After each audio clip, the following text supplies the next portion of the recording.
Bonsoir à tous, il est 7 h et nous allons commencer cette soirée d'anniversaire. Je suis Cécile Lestienne, l'actuelle directrice de la rédaction de Pour la Science, et je suis ravie d'être avec vous ce soir pour fêter dignement. Il me parle derrière tout de suite, ça commence pour me déstabiliser, je pense. Parce que j'ai le trac, il y a beaucoup d'émotions pour cet anniversaire. Oui, donc nous allons fêter ce soir l'anniversaire du magazine Pour la Science, né il y a très exactement 40 ans, en novembre 1977. Et donc, comme je vous le disais, je suis émue parce que dans la salle, parmi vous, parmi nos amis, nos auteurs, nos lecteurs, nos chercheurs, il y a d'abord mes prédécesseurs, Philippe Boulanger et Françoise Pétry. Il y a également Marie-Claude Brossolet de la grande famille qui a permis à Pour la Science de naître au sein des éditions Belin il y a 40 ans. Et puis, il y a évidemment la merveilleuse équipe de Pour la Science qui est là presque au complet. Nos confrères de Scientific American et des éditions européennes ne sont pas parmi nous malheureusement, mais je les salue sur Facebook et Twitter, puisque nous sommes retransmis en direct sur ces réseaux sociaux. C'est pour ça que nous commençons à l'heure et que nous devons terminer à l'heure, à 8 h 30. Voilà. Et nous y avons Anne à la captation et qui relaie sur Facebook. Et merci à Philippe et Loïc d'assurer le live tweet ce soir. Donc je vais maintenant aller assez vite, parce que comme je viens de le dire, nous avons juste 1 h 30 devant nous, et que le menu est très très très copieux ce soir. Voilà. Nous allons commencer en guise d'apéritif avec Denis Savoie, qui nous accueille ce soir, qui est le directeur de la médiation scientifique d'Univers Science et qui nous accueille ici au Palais de la Découverte, qui est un établissement que nous aimons beaucoup parce que nous avons l'impression, à tort ou à raison, mais je crois à raison, que beaucoup de nos auteurs et de nos lecteurs ont pris goût à la science ici. Ensuite, pour continuer les amuse-bouches, Sylvie Marcet, PDG de Humain6, la grande groupe d'édition qui abrite aujourd'hui Pour la Science, et son frère, Cerveau et Psycho, prendra la parole. Et nous allons sauter les entrées parce que nous avons 6 plats de résistance avec nos 6 intervenants de ce soir qui vont nourrir notre soirée. Et je les en remercie beaucoup. Je vous les présente très rapidement, je donnerai leur titre tout à l'heure. Jean-Claude Amezen, Gilles Dovec, Étienne Klein, Roland Lehoucq, Valérie Masson-Delmotte et Cécile Michel. Merci à vous d'être avec nous ce soir. Et donc, voilà, leurs interventions vont nous laisser très certainement un goût de trop peu, vu que nous sommes très nombreux et que nous n'avons qu'1 h 30. Mais justement, j'espère que ça vous ouvrira l'appétit pour leur poser toutes les questions que vous voulez en guise de dessert dans la dernière demi-heure qui nous restera. Et tout de suite, je laisse la parole à Denis. Merci.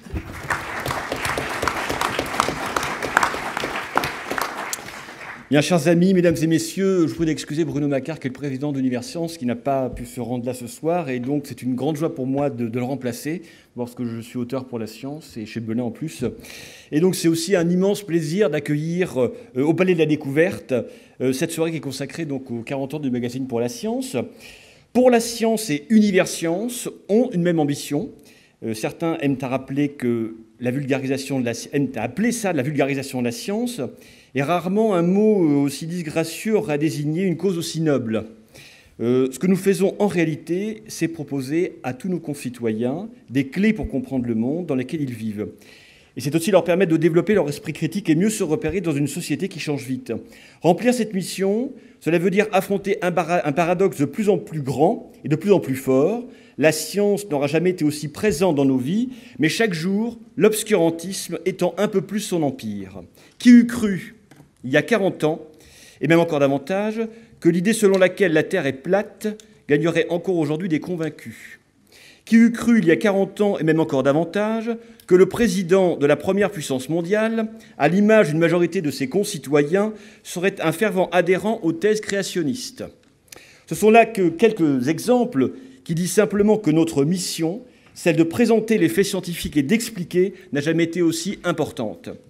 Mais face à la remise en cause de la raison, face à la violence aussi de l'irrationalité, Nous ne pouvons nous contenter de remplir notre mission de la même façon que nous le faisions il y a 30 ou 40 ans. Il faut d'abord utiliser les moyens du XXIe siècle pour présenter la science du XXIe siècle.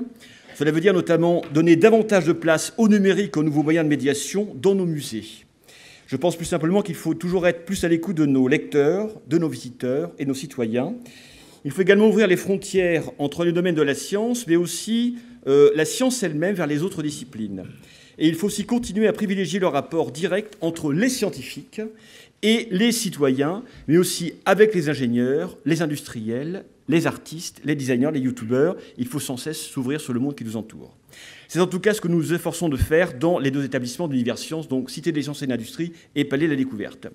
Je sais que vous partagez ces constats, ces ambitions, et c'est pour ça que la Revue pour la Science et notre établissement public sont les amis les plus fidèles depuis de très nombreuses années. Ainsi, vous annoncez les conférences de la Cité dans vos pages. Vous tenez aussi des tables rondes au Palais de la Découverte. Et puis, dois-je aussi le rappeler, chère Cécile, vous avez fait partie de notre maison entre 2002 et 2004 pour la programmation des conférences de la Cité des Sciences et de l'Industrie qui occupe aujourd'hui Bénédicte Leclerc. Surtout, les évolutions de votre revue démontrent parfaitement votre volonté d'accompagner notre société dans ces évolutions, dans ces changements, que ce soit par les sujets qu'il traite ou encore avec et par, en exemple, en 2003, le lancement d'un magazine de psychologie et neurosciences, Cerveau et Psycho, qui répondait à une demande de nos concitoyens. Enfin, je terminerai par là. Votre longue existence et votre relation si forte à vos lecteurs, vous le devez sans aucun doute à l'immense talent de celles et de ceux qui contribuent à vos pages par leurs chroniques, par leurs articles. Nous sommes heureux et surtout très honorés ce soir d'en recevoir parmi les plus éminents à l'occasion de cette table ronde. Je vous remercie et vous souhaite à toutes et à tous une très belle soirée. Merci beaucoup, Denis. Sylvie Marcet, PDG du MEN6. Je suis juste directeur général, pas PDG. Mais ça fait rien. Merci Cécile. Je voudrais commencer par remercier le Palais de la Découverte de nous accueillir ce soir.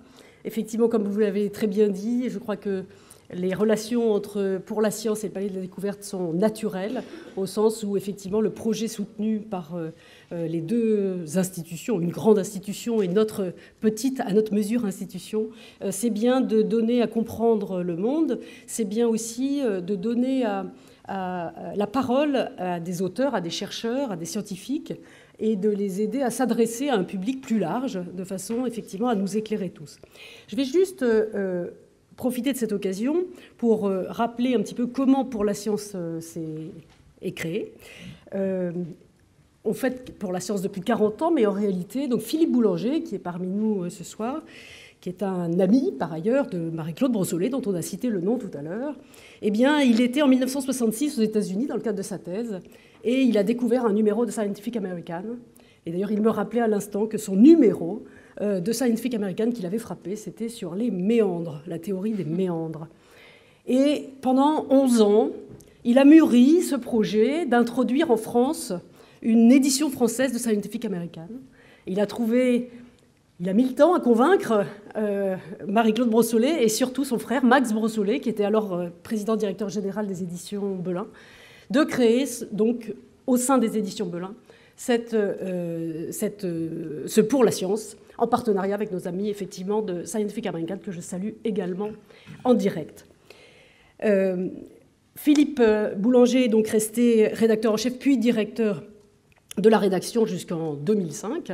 Donc pendant 28 ans, il a imprimé sa marque, sa patte, son exigence, sa curiosité, sa boulimie de comprendre et de connaître des phénomènes parfois complexes.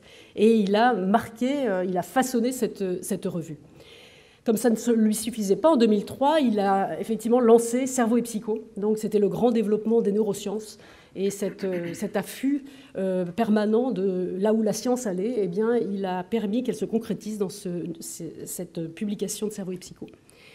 En 2005, il passe la main pas tout à fait, parce qu'il reste conseil scientifique de Pour la Science, et il l'est toujours, mais il passe la main à Françoise Pétry, qui a relevé le défi de reprendre les publications de Pour la Science et de Cerveau et Psycho, avec sa personnalité, avec son exigence, avec sa curiosité également, et qui l'a porté et fait fructifier jusqu'en 2014, moment où elle passe également la main à Cécile Estienne, qui est avec nous aujourd'hui. Je vais donc m'arrêter là. Les éditions Belin ont rejoint maintenant un groupe plus grand qu'elles, donc le groupe Humaine 6, dont la ligne de conduite est écrite sous son logo d'ailleurs, pour une société de la connaissance. Tout ça donc est dans un fil qui continue sur cette lancée. Notre rôle, notre conception de notre mission d'éditeur, c'est bien sûr de passer la parole aux auteurs. D'ailleurs, c'est leur donner à écrire, et c'est pour ça que je ne vais pas être plus longue, et que je vais tout de suite donc passer la parole à nos scientifiques qui nous font l'honneur, en effet, de fêter avec nous ces 40 ans. Merci.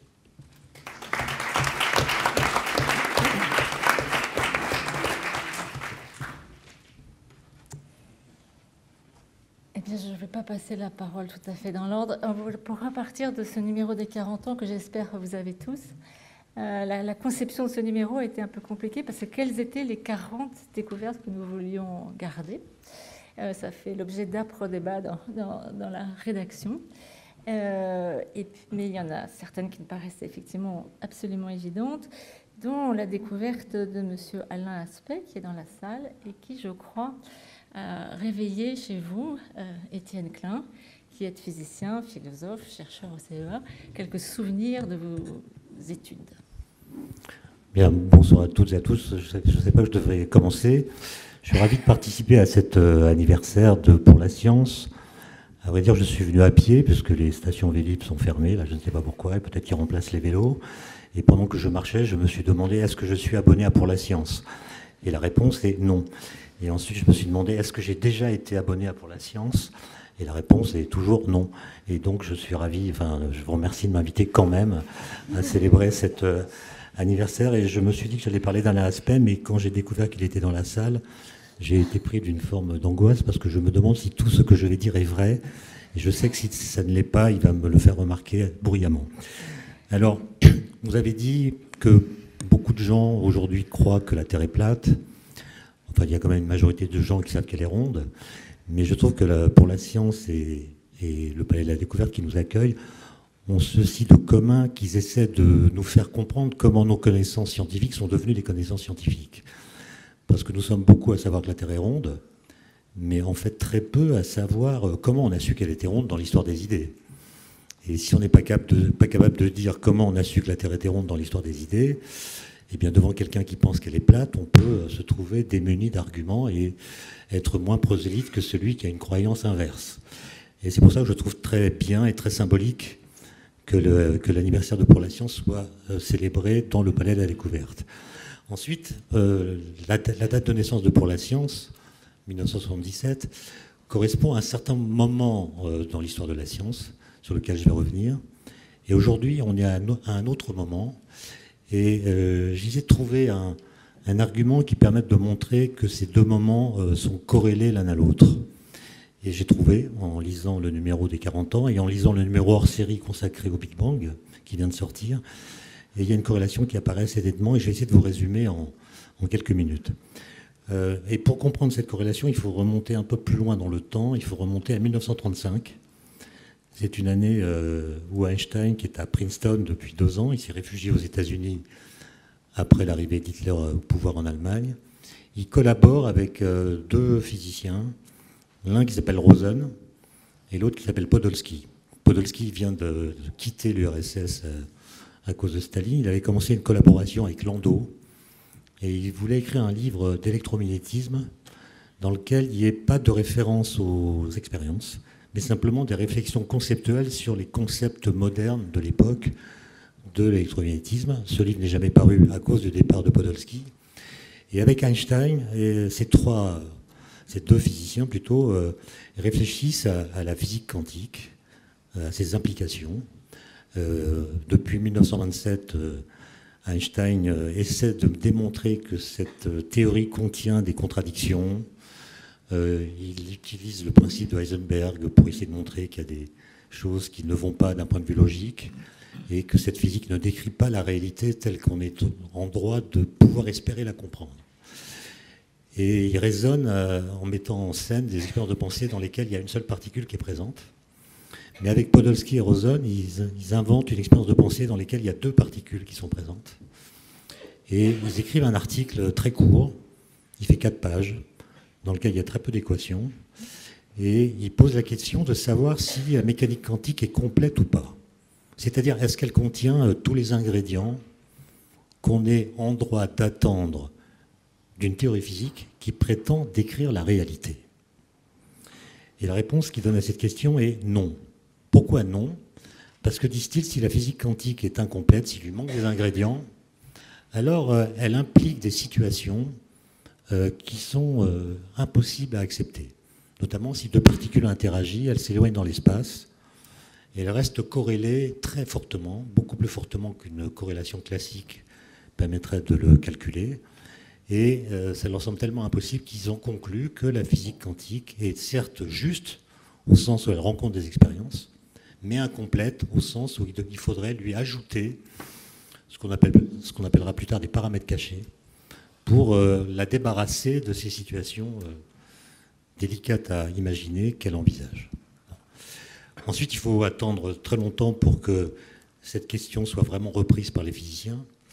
Et en 1964, un physicien du CERN, un Irlandais qui s'appelle John Bell, s'intéresse à cela. Il est einsteinien, c'est-à-dire il pense en effet que la physique quantique, il lui manque des choses, disons, et il s'étonne quand même de constater que toutes les théories alternatives qui essaient de compléter la physique quantique par l'ajout d'ingrédients supplémentaires sont des théories qui sont non locales.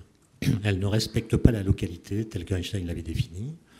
Et il se demande si c'est un hasard des constructions qui ont été faites ou si c'est une loi nécessaire dès lors qu'on veut compléter la physique quantique. Cet article est lui aussi très court, il est publié dans les années 60, retient l'attention de quelques physiciens. Et à partir de cette expérience, on peut imaginer de cet article, on peut imaginer des expériences qui vont trancher la question. Avec des lasers notamment. Mais les lasers de l'époque ne sont pas comme aujourd'hui. Les résultats sont ambigus, il y a des barres d'erreur, la conclusion n'est pas nette. Et un physicien français qui s'appelle Bernard d'Espagna décide d'organiser à Erice, en Sicile, un colloque sur cette question. Et à ce colloque, il invite John Bell, celui qui a écrit l'article de 64.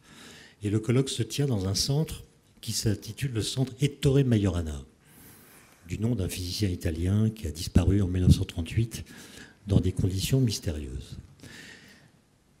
Assiste à ce colloque un jeune homme dont Claude Imbert, le directeur de l'Institut d'optique, avait fait la publicité auprès de Bernard d'Espagna, qui s'appelle Alain Aspect, qui est dans la salle. Jusque-là, tout va bien? Ouais. Ok. Il fallait bien que ça tombe sur moi. On va dire que c'est une erreur du deuxième ordre, d'accord? Bon. Et Alain Aspect, avec d'autres, pendant sa thèse, va monter une expérience qui fit grand bruit, dont j'ai entendu parler quand j'étais étudiant. Elle a fait la une du Monde et elle a démontré un phénomène qui s'appelle la non-séparabilité, qui a en effet, dans le monde quantique, des corrélations extrêmement fortes dont aucune corrélation classique ne peut rendre compte. Et 1977, c'est le moment où Bernard d'Espagna a commencé la rédaction de son livre « À la recherche du réel », qui a été publié en 1979. Et ce livre, plus l'annonce des résultats de l'expérience d'Alain Aspect dans la presse, a provoqué chez beaucoup d'étudiants un intérêt très grand pour la physique, qui en a mené beaucoup vers la voie de la recherche. Et si je parle de cela, c'est parce que en 1935, Einstein a écrit un autre article, dont on parle moins, qu'il a co-signé avec Rosen. Le même Rosen que celui de l'article EPR. EPR, c'est les 3 initiales de Einstein, Podolsky, Rosen. Et cet article étudie certaines solutions des équations d'Einstein de la relativité générale et montre que dans certaines solutions, on a des topologies assez bizarres qui correspondent à ce qu'on appelle aujourd'hui des trous de verre. Voilà, des trous de verre qui peuvent connecter deux régions différentes de l'espace-temps. A priori, l'article PR qui parle de physique quantique n'a rien à voir avec l'article ER qui parle du trou de verre. D'autant moins à voir que la physique quantique, comme vous le savez, ne peut pas être réconciliée, pour l'instant en tout cas, avec les principes de la relativité générale, comme si la physique était schizophrénique. Elle s'appuie sur deux cadres théoriques différents, chacun efficace dans son domaine, mais qui ne s'appuient pas sur la même conception de l'espace-temps.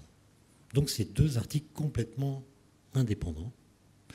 Mais si vous lisez le dernier numéro hors série de Pour la science, vous verrez qu'il y a plusieurs physiciens, dont un Sicilien comme Majorana, qui s'appelle Juan Maldacena, qui d'ailleurs physiquement ressemble beaucoup à Majorana, qui avait donné son nom au centre d'Erice où Alain Aspect a eu l'idée de faire son expérience.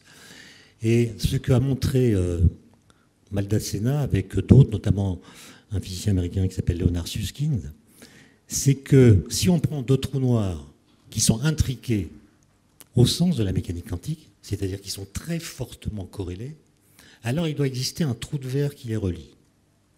Autrement dit, l'intrication quantique pourrait se comprendre à partir d'arguments de relativité générale mettant en scène un trou de verre connectant les deux trous noirs. Donc vu de l'extérieur, les deux trous noirs sont intriqués, et vu de l'intérieur, ils sont simplement reliés géométriquement par un trou de verre. Et donc, si on met 1977 en même temps que 2017, on a ce qu'ils ont démontré, c'est-à-dire que EPR est égal à ER. Les deux articles qu'Einstein a écrits en 1935, qui étaient en fait très différents et portaient sur des théories incompatibles, en fait, étaient peut-être secrètement intriqués.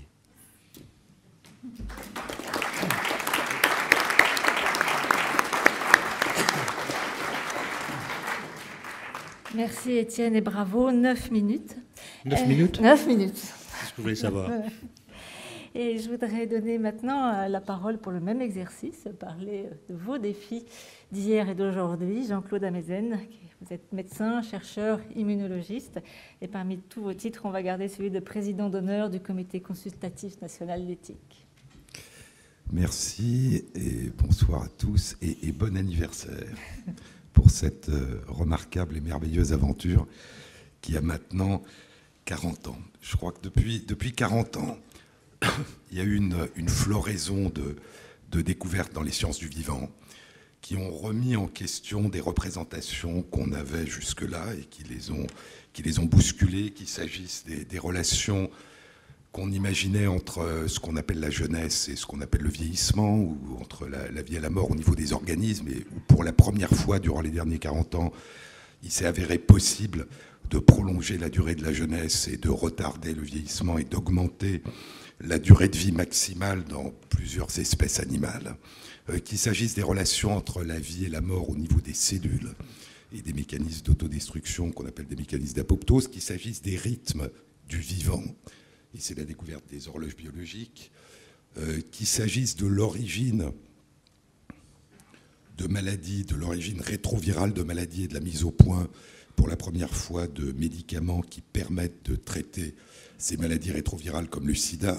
Donc c'est une série vraiment de bouleversements. Je crois que l'une des révolutions qui a commencé durant cette période et qui est en train de s'étendre est celle que l'on appelle la révolution de l'épigénétique, c'est-à-dire la réalisation que les interactions entre gènes et environnement, entre l'extérieur et l'intérieur, à des niveaux très différents, entre ce qu'on appelle nature et culture, chez nous et dans beaucoup d'espèces animales, façonnent les organismes vivants, et puis des avancées remarquables qui sont en train de se développer dans les neurosciences, qui concernent la conscience, qui concernent la mémoire. Donc je crois qu'il y a véritablement une floraison de découvertes. Et puis il y a, et ça s'est fait de manière différente à différentes époques, mais il y a aussi une intrication plus grande entre les sciences du vivant, et en particulier certaines des techniques et des approches dans les sciences du vivant, et d'autres disciplines. Par exemple, ce qu'on appelle aujourd'hui la paléoanthropogénomique, qui, avec la paléoanthropologie, avec l'archéologie, permet, à partir du séquençage de l'ADN, des nouvelles techniques de séquençage de l'ADN, d'une phalange de la taille de 2 grains de riz, de découvrir une branche de l'humanité inconnue, dont on n'a jamais trouvé le moindre fossile. Donc il y a quelque chose dans les sciences du vivant qui permet l'exploration du passé d'une manière qui était inimaginable il y a encore un peu plus de 10 ans.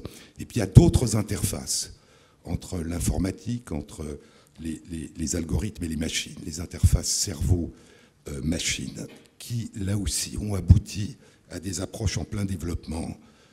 Pouvoir permettre à une personne paralysée de bouger son bras et de sentir à partir de son bras, permettre à une personne incapable de bouger, d'écrire ou de se déplacer à partir de l'analyse des activités de son cerveau, voire être capable de communiquer avec une personne dans un état dit de conscience minimale, hein, qu'on appelle à tort un état végétatif, et s'apercevoir qu'en analysant les activités de son cerveau, eh bien, cette personne était capable de répondre à des questions qu'on lui posait, alors que cette personne est dans un état éveillé dont on pense qu'elle est totalement incapable de toute compréhension et de toute communication. Donc je crois que c'est vraiment une série de révolutions, peut-être pas de révolutions conceptuelles, comme il y en a eu à partir de la découverte de la théorie de l'évolution de l'élaboration de la théorie de l'évolution par Darwin, puis de la découverte de la génétique, puis de la découverte du code génétique, mais des avancées qui bouleversent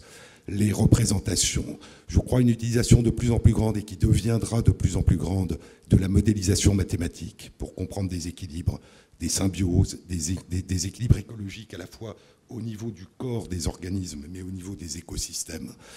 Et savoir ce que les sciences du vivant seront dans les années qui viennent est extrêmement difficile. Woody Allen disait qu'il est difficile de faire des prédictions, surtout quand elles concernent l'avenir. Mais c'est surtout dû au fait qu'il y a ce qu'on sait qu'on ne sait pas, et qui est un moteur de la recherche, et il y a ce qu'on ne sait pas qu'on ne sait pas, qui en général est la source des plus grandes découvertes. François Jacob disait qu'on peut presque mesurer l'importance d'une découverte au degré de surprise qu'elle cause. Si c'est vraiment nouveau, alors c'est inattendu. Donc je crois qu'il faut essayer de lire, de comprendre, d'appréhender, je dirais, la richesse de ce qui nous manque aujourd'hui et de ce qui sera l'objet des découvertes de demain. Et transmettre la science, la méthode scientifique et la démarche scientifique, c'est aussi transmettre non seulement la somme des connaissances extraordinaires dont nous disposons, mais c'est le fait que je dirais, la richesse de la recherche de demain sera à la mesure de notre ignorance d'aujourd'hui.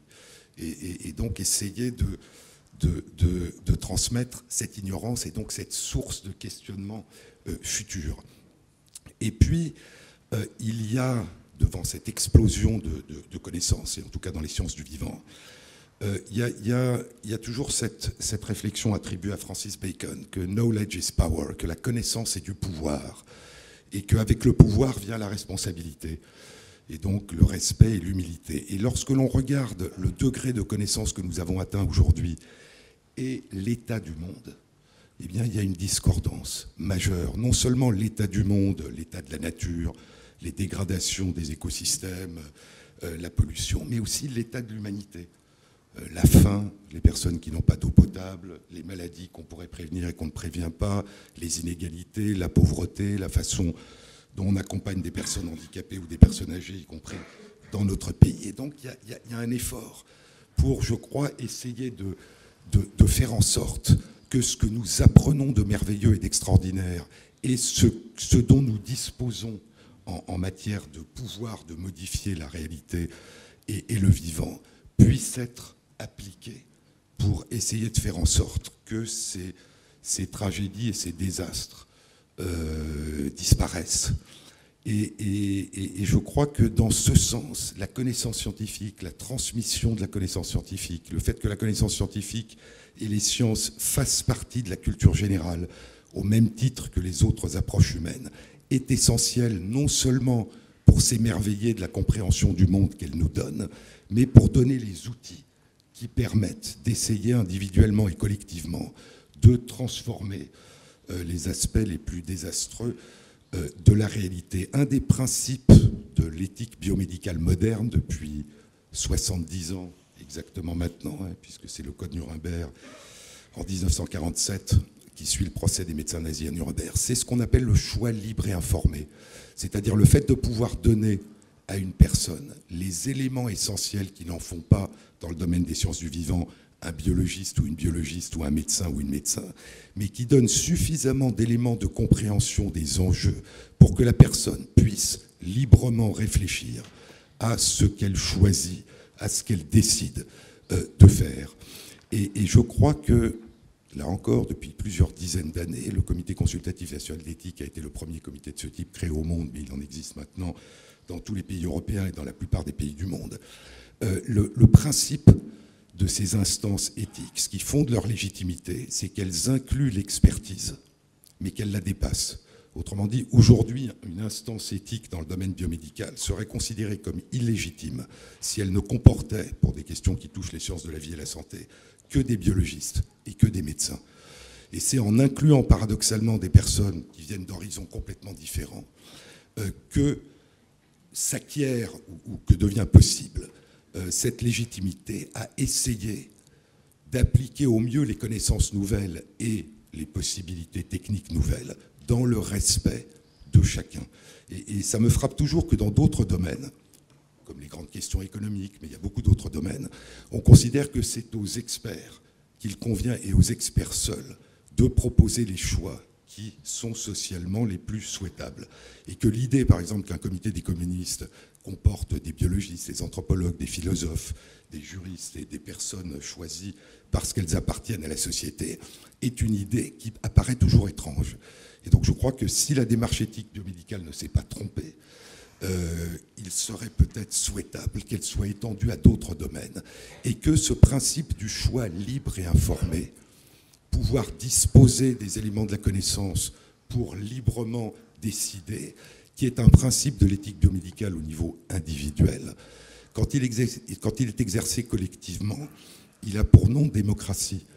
Et que donc une démocratie vivante, c'est une démocratie dans laquelle, individuellement et collectivement, peut s'élaborer en croisant les regards, en faisant appel à une forme d'intelligence collective qui soit la plus large possible, peuvent s'élaborer une réflexion sur les meilleurs moyens d'appliquer les connaissances scientifiques et les nouveaux outils qu'elle met à notre disposition dans le but d'assurer le plus grand respect de chacun. Et donc je crois que dans cette culture scientifique, dans cette appréhension, et comme le disait Étienne, ce n'est pas la somme des connaissances, c'est la méthode qui permet de les acquérir. C'est ça l'acculturation à la science et aux sciences. Eh bien, il y a la possibilité de faire en sorte que nous mettions au service de chaque personne ce que nous apprenons d'extraordinaire dans le domaine des sciences et que nous évitions, ce qui s'est toujours trop souvent passé, de mettre une partie des personnes au service des connaissances que nous avons acquises, de ce que nous croyons comprendre de ce qu'elles sont et des outils techniques dont nous disposons.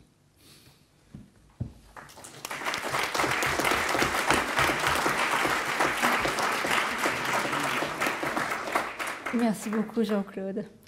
Nous allons passer à une autre question qui effectivement soulève beaucoup de débats aujourd'hui dans nos sociétés, celle du changement climatique.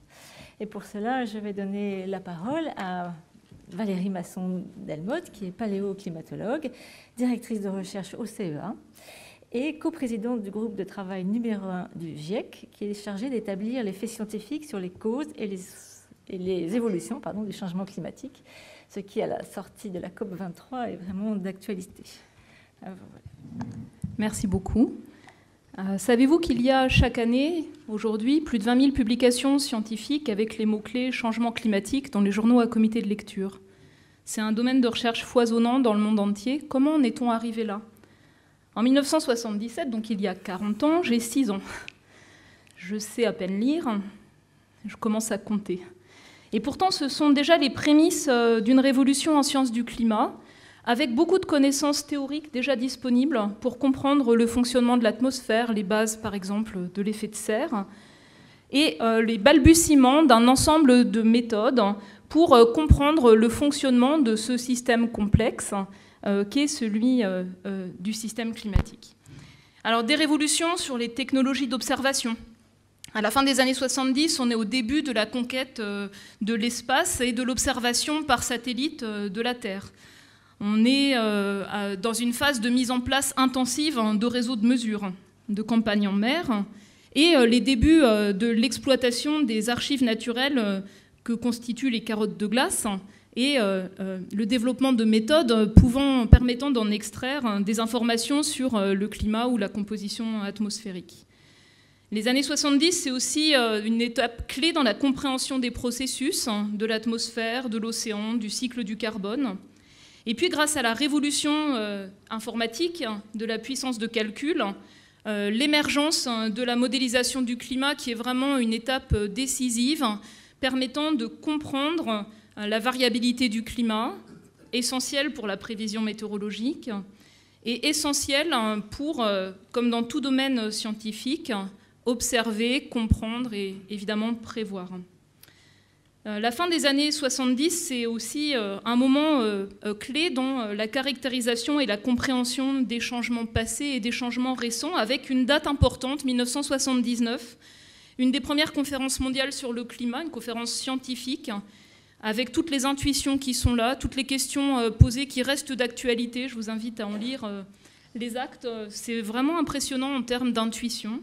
Un rapport de l'Académie des sciences américaines, le rapport de Charney, qui, sur la base d'outils très rudimentaires de l'époque, pose les bases de ce qu'est la sensibilité du climat, c'est-à-dire quand on double la teneur en CO2 de l'atmosphère, quel est le changement de température moyenne à la surface de la Terre. Si on réduit le climat à une métrique, on peut prendre celle-ci, avec l'identification d'incertitudes majeures associées aux rétroactions des nuages, par exemple, et 40 ans après, on obtient pour cette métrique, la sensibilité du climat, une gamme qui est très proche de celle du rapport de Charney en 1979. J'ai aussi une grande tendresse pour les journaux de vulgarisation ou de rayonnement scientifique, peut-être pour le dire mieux, parce que collégienne, lycéenne, c'est là où j'ai découvert le goût des sciences, en plus de ce que m'ont fait partager mes enseignants qui nous incitaient à aller regarder pour la science et d'autres magazines en français. Et pour moi, ça a joué un rôle clé pour accéder aux premières informations sur les sciences du climat. Dans les années 80, c'était vraiment une découverte. C'était pas enseigné. Et c'est là où j'ai entendu parler des travaux d'Hervé Le Treut sur la modélisation du climat, de Jean Jouzel, Claude Lorius sur les carottes de glace. Et ce sont des rencontres à distance qui m'ont marqué, qui ont vraiment déterminé mon parcours vers la recherche dans ce domaine. Les années 80, c'est la découverte à travers des carottes de glace de l'Antarctique du lien entre l'état du climat, entre état glaciaire et interglaciaire, et la teneur en gaz à effet de serre de l'atmosphère. C'est aussi l'évidence d'une rupture avec une augmentation sans précédent de la concentration en gaz à effet de serre dans l'atmosphère. 1988, la création du GIEC, dont on va célébrer les 30 ans l'année prochaine. Une initiative unique pour faire le point collectivement sur l'état des connaissances en évaluant de manière rigoureuse ce qui est robuste mais aussi ce qui est incertain, c'est-à-dire les deux facettes du progrès des connaissances, y compris les aspects sur lesquels on n'est pas capable de fournir une évaluation, donc l'incertitude la plus profonde. 40 ans, c'est aussi pas mal d'évolutions dans la composition de la communauté scientifique. Le premier rapport du GIEC, 1990, 1% de femmes. Dans les nominations reçues aujourd'hui pour le 6e rapport, on est entre 25 et 30% de femmes. Un progrès significatif, mais je dois le dire, beaucoup trop lent, parce que finalement, on passe à côté de la moitié des cerveaux disponibles pour faire progresser les connaissances scientifiques si on n'intègre pas davantage les jeunes filles et les femmes dans la production de connaissances scientifiques. Les premières intuitions sur l'influence humaine sur le climat dès les années 90, et puis un constat qui s'affine avec des méthodes de plus en plus robustes et un constat qui est clairement établi de l'influence de l'homme sur le climat global, à travers nos rejets de gaz à effet de serre, l'évolution de la concentration atmosphérique, l'effet sur le bilan d'énergie de la Terre, le fait que 90% de l'énergie supplémentaire est stockée dans les océans, et donc on est dans un nouveau climat qui va rester plus chaud quoi que l'on fasse en termes de rejet de gaz à effet de serre du fait de ce stockage d'énergie supplémentaire. Il y a 2 semaines, dans Nature Climate Change, une équipe britannique publie la dernière estimation. Donc sur le 1 degré de réchauffement observé, la meilleure estimation, c'est que nous sommes responsables de la totalité de ce réchauffement observé qui se poursuit sur les derniers 20 ans au rythme de 0,16 degrés en plus par décennie. Des questions qui sont posées et auxquelles on n'a pas toujours de réponse, par exemple le lien entre nos rejets de gaz à effet de serre et l'intensification d'événements très destructeurs, comme les ouragans récents dans les Caraïbes et en Amérique du Nord, avec le besoin de construire de nouvelles méthodes pour parvenir à discerner comment notre influence sur le climat, notre influence sur la température des mers peut agir non pas sur des tendances globales, mais aussi sur les caractéristiques d'événements plus ponctuels, rares, très intenses, sur leur fréquence, leurs caractéristiques, leur intensité, et donc leurs dégâts, avec déjà des constats qui ont été établis par des travaux pionniers, avec un lien important avec l'influence de l'homme sur, par exemple, la tempête Sandy qui avait causé des dégâts majeurs à New York, ou sur le super typhon Haiyan, donc ses caractéristiques et les dégâts entraînés aux Philippines. Donc des choses que l'on sait, des choses que l'on ne sait pas, des scénarios et des projections d'évolution future, une confiance dans les modèles de climat et donc dans ces projections qui s'affinent, des connaissances suffisantes pour l'établissement en 2015 de l'accord de Paris sur le climat, mais c'est si lent. C'est si lent, en fait, ce partage de connaissances et le fait de transformer ces connaissances en volonté d'action et puis ensuite la volonté d'action en action réelle. Les rejets de gaz à effet de serre dans l'atmosphère continuent à augmenter, tant pour le dioxyde de carbone que pour le méthane ou l'oxyde nitreux. On est loin d'avoir résolu ce problème. Un sentiment d'urgence avec tant de questions qui restent non résolues, malgré tout l'effort de recherche, tous les développements, tous les progrès des connaissances. Et un constat qui, je pense, remet en cause une certaine vision du monde, avec cet enfermement planétaire qui nous interroge sur les modes de développement du XXe siècle, sur nos responsabilités vis-à-vis de notre inaction par rapport aux risques inéluctables qui vont condamner les jeunes générations d'aujourd'hui à une triple peine: s'adapter à un climat qui va changer, donc sur un territoire inconnu, agir plus vite que nous dans l'avenir puisque nous n'agissons pas suffisamment vite, et peut-être tenter des expériences risquées sur le climat planétaire si on échoue à déployer des solutions qui existent et que l'on connaît avec des risques limités. Alors quelle rupture attendre dans les années à venir? J'ai parlé des carottes de glace. On a des questions non résolues. Par exemple, pourquoi le climat s'est réorganisé brutalement il y a 1,5 million à 1 million d'années, avec des glaciations qui sont devenues plus intenses, plus longues. Et le fait de pouvoir remonter en Antarctique sur 1,5 million d'années vers le passé avec des carottes de glace nous permettrait de mieux comprendre cette réorganisation naturelle la plus importante et la plus récente, qui reste incomprise.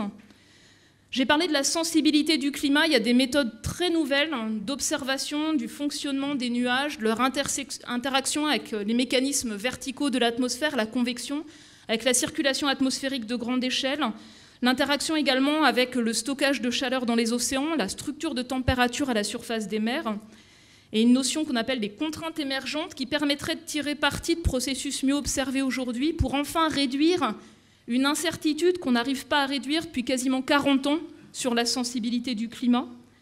Parvenir à prévoir non pas la météorologie à quelques jours, mais la variabilité du climat à l'échelle de la saison, sur quelques années, peut-être une décennie, en tirant parti d'un meilleur système d'observation, d'assimilation de données et de modélisation. C'est important pour mieux gérer notre production agricole, l'eau, les risques sur un certain nombre de sujets. Il y a un potentiel de le faire. Pour donner encore un exemple précis, on pensait il y a 40 ans que l'Antarctique c'était quelque chose d'inerte, qui réagissait lentement. Et toutes les découvertes récentes, que ce soit les observations, les connaissances sur les climats passés ou de nouvelles approches de modélisation, montrent que l'immense calotte de l'Antarctique a un potentiel d'instabilité qui pourrait doubler le risque de niveau des mers d'ici à la fin de ce siècle et entraîner des risques de montée du niveau des mers si on ne maîtrise pas l'évolution du climat de plusieurs mètres, plus de 10 mètres sur les siècles suivants. C'est un enjeu majeur qui pose la question de la recherche fondamentale, observation, compréhension, processus, modélisation, mais aussi bien sûr des enjeux pour la société. Et je veux terminer là-dessus, les enjeux pour la société. J'ai parlé de sciences du climat, les sciences dites dures ou inhumaines, mais en fait tout l'enjeu aujourd'hui c'est de l'imbriquer cette connaissance avec les sciences des écosystèmes, les sciences des systèmes humains, dans toutes leurs dimensions multiples et complexes, pour mieux comprendre les risques Et pour moi, le premier des risques, c'est le déni. Le déni ou l'inaction. Mieux comprendre les risques à toutes les échelles d'espace et de temps, mais aussi des options de réponse pour s'adapter à un climat qui change dans toutes les régions du monde, dans tous les secteurs d'activité, pour déployer les options pour réduire l'utilisation des énergies fossiles le plus vite possible et déployer toutes les autres solutions pour construire un développement plus juste, plus inclusif et qui ne nous condamne pas à un changement climatique non maîtrisé pour la suite. Les questions qui restent ouvertes, c'est comment on déclenche cette transformation, finalement, qui est indispensable. Comment on déclenche l'utilisation de nos connaissances qui sont déjà là et les connaissances qui vont venir pour construire ce développement qui soit plus inclusif, on en a parlé, plus résilient par rapport au climat d'aujourd'hui, mais aussi au climat de demain, et sobre en carbone. Et pour ça, on a besoin d'imbriquer les connaissances du monde académique, mais aussi les connaissances des acteurs de terrain. Un exemple, c'est la question des villes et du changement climatique. On organise au mois de mars prochain une grande conférence pour justement catalyser cet échange, ce retour d'expérience pour produire des connaissances nouvelles qui puissent aider à la prise de décision. Donc je l'ai déjà dit, j'ai un double sentiment d'inertie et d'urgence. Et peut-être pour moi, l'urgence la plus vitale, c'est celle de l'éducation.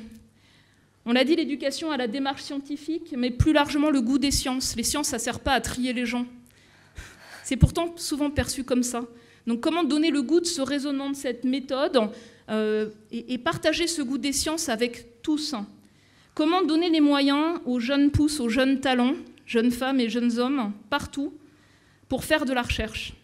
On a un vrai défi en termes de défaut d'investissement, de défaut de confiance accordée aux jeunes, partout, y compris chez nous, pour faire de la recherche, pas chercher de l'argent pour faire des projets, faire de la recherche à 100% du temps. Voilà, c'est les quelques mots que je voulais partager avec vous, sachant qu'on voit des évolutions remarquables, même sur la communauté scientifique, j'ai dit 20 000 publications chaque année, mais il y a aussi des régions du monde où on peine à faire démarrer cette production de connaissances nouvelles, et il y a aussi urgence à travailler avec les pays les plus pauvres pour aider les intelligences qui sont présentes partout, leur donner les moyens d'accéder à l'éducation supérieure et contribuer à la production de connaissances nouvelles. Merci.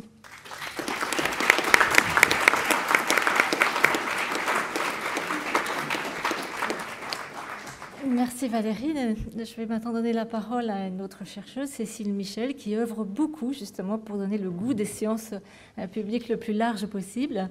Donc Cécile Michel est assyriologue, directrice de recherche au CNRS, et professeure à l'université de Hambourg. Et elle est également l'auteur d'un blog très lu sur la plateforme de blog de Pour la Science qui s'appelle Brève mésopotamienne. Je vais vous sortir les... Moi, j'ai mis quelques images, donc vous allez avoir des images à l'écran. Je suis la personne un peu exotique de cette soirée, on va dire.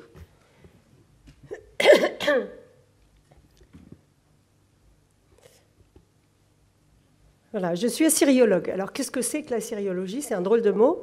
L'assyriologie, grosso modo, ce sont les chercheurs qui travaillent en histoire, en archéologie, mais surtout en histoire, sur les textes cunéiformes. Alors voilà que j'ai introduit un nouveau terme. Qu'est-ce que les textes cunéiformes? Les textes cunéiformes, ce sont... le mot cunéiforme a été inventé au XVIIe siècle de notre ère pour décrire une écriture ancienne, très ancienne, qui est du latin en forme de clou ou de coin. Et effectivement, quand on regarde cette écriture, c'est bien en forme de clous imbriqués les uns dans les autres. Alors, c'est une écriture qui est imprimée en 3D, dans l'argile fraîche, donc en négatif. Et ce sont ces textes-là que les assyriologues lisent, et ce sont des historiens qui reconstituent l'histoire à partir de ces textes-là. On est à peu près 450 dans le monde, donc c'est extrêmement exotique. Vous imaginez qu'en France et dans chaque pays, on est très peu nombreux. Donc, c'est une grande famille et on travaille plutôt à la dimension internationale que nationalement. Cette écriture a été diffusée dans tout le Proche-Orient ancien, c'est la grosse tache rouge que vous avez à l'écran. Et vous pourriez même aujourd'hui l'étendre un peu vers l'Est en Iran, parce qu'on a retrouvé tous les jours, on retrouve des nouveaux textes. Et cette écriture a été utilisée depuis sa création, son invention, vers 3400 avant Jésus-Christ, jusqu'à 75 après Jésus-Christ, pour la dernière tablette cunéiforme qui a été datée. Donc vous voyez, plus de 3000 ans d'usage d'une écriture. Alors, cette écriture est généralement imprimée donc, sur l'argile fraîche en forme de petites tablettes quadrangulaires, pas plus grandes que la paume de la main ou la main, parce que plus c'est grand et plus ça casse. Et vous voyez, dans cette carte, j'ai mis, en fait, la taille des tablettes correspond au nombre de tablettes trouvées sur chaque site. Les plus grosses tablettes, c'est plus de 10 000 tablettes cunéiformes sur un site. Et les plus petites, c'est entre 500 et 1000 tablettes. Vous voyez une grosse concentration de tablettes cunéiformes sur le bas de la carte, donc en sud de l'Irak, entre le Tigre et l'Euphrate, ce qu'on appelle la Mésopotamie. C'est là qu'est née l'écriture. Et puis elle s'est diffusée. Alors ma carte est très réductrice, parce que puisqu'il y en a beaucoup, il y en a même jusqu'en Égypte. Et puis, c'est aussi là qu'elle s'est refermée, reconcentrée, et que finalement, elle a fini par mourir. Alors, cette écriture, elle a fonctionné selon des différents systèmes. Donc, en fait, il faudrait parler d'écriture avec un S, cunéiforme avec un S. On a 3 systèmes différents. On a un système où un signe correspond à un mot ou une idée, c'est ce qu'on appelait des logogrammes ou des idéogrammes. On a des systèmes où un signe correspond à une syllabe. Alors, dans le premier cas, il faut énormément de signes pour arriver à écrire quelque chose, plus de 1000. Dans le deuxième cas, c'est beaucoup plus restreint, donc c'est plus accessible. Une centaine de signes suffisent. Et puis, on a des systèmes alphabétiques. Et curieusement, ce ne sont pas les systèmes alphabétiques qui ont perduré, mais ce sont les systèmes syllabiques qui étaient finalement plus maniables. Je vous ai dit que c'était imprimé en général sur l'argile, mais parfois on le grave dans la pierre ou on l'incise dans le métal. Ce qui est important surtout, c'est que, fonctionnant sur 3000 ans et dans une région aussi vaste, forcément, c'est une écriture qui a été adoptée par énormément de populations parlant des tas de langues différentes. Pas du tout de la même famille linguistique d'ailleurs. Vous avez des langues sémitiques, des langues indo-européennes, etc. Et des langues qu'on apparente à rien du tout aujourd'hui. Et donc c'est une étape et un obstacle supplémentaire pour arriver à les déchiffrer. Alors ce qui est intéressant, c'est qu'on en a des millions, plus d'1 million, 1,5 million de textes cunéiformes. C'est énorme si vous regardez les textes transmis par l'Antiquité grecque ou latine, c'est beaucoup moins, tout simplement parce que le support, l'argile, ça se conserve drôlement bien, surtout quand les maisons brûlent, les tablettes cuisent pour notre plus grand bonheur. Donc, contrairement au papyrus, à la peau, etc. Et alors en plus, c'est vraiment une civilisation d'écrit, ils mettaient tout par écrit. Donc on a des textes qui couvrent absolument tous les domaines, ce qui fait que quand des collègues veulent organiser un colloque sur un thème spécifique, il y a toujours un des sériologues qui a des choses à dire. Donc on a des inscriptions royales, des textes à la gloire du roi, etc. dans les palais, ou des textes savants dans les temples aussi. On a beaucoup de textes privés, des archives privées. On peut suivre la vie quotidienne de gens qui vivaient il y a 4000 ans, qui s'échangeaient des lettres entre mari et femme, etc. Donc on arrive à rentrer vraiment dans le quotidien des gens.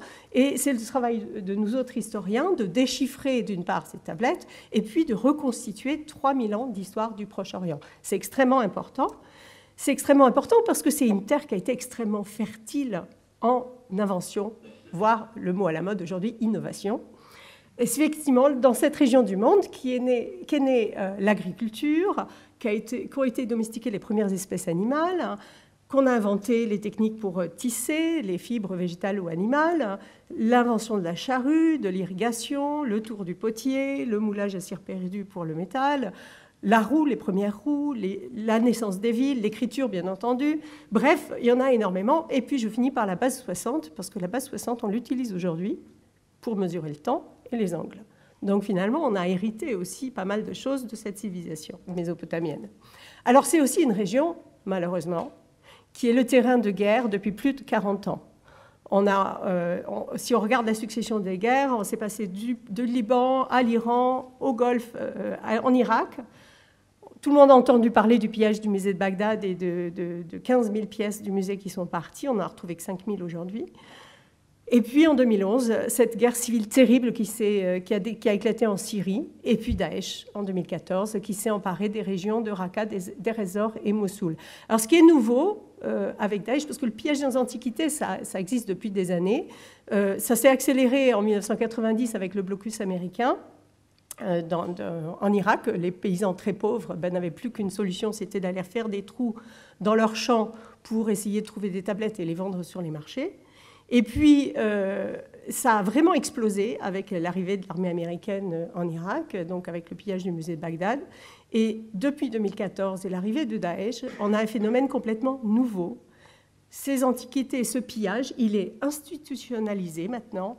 Les destructions sont revendiquées et médiatisées. Et ça, c'est catastrophique. Ça, c'est vraiment dramatique. Vous avez tous vu sur YouTube les films lancés par l'État islamique.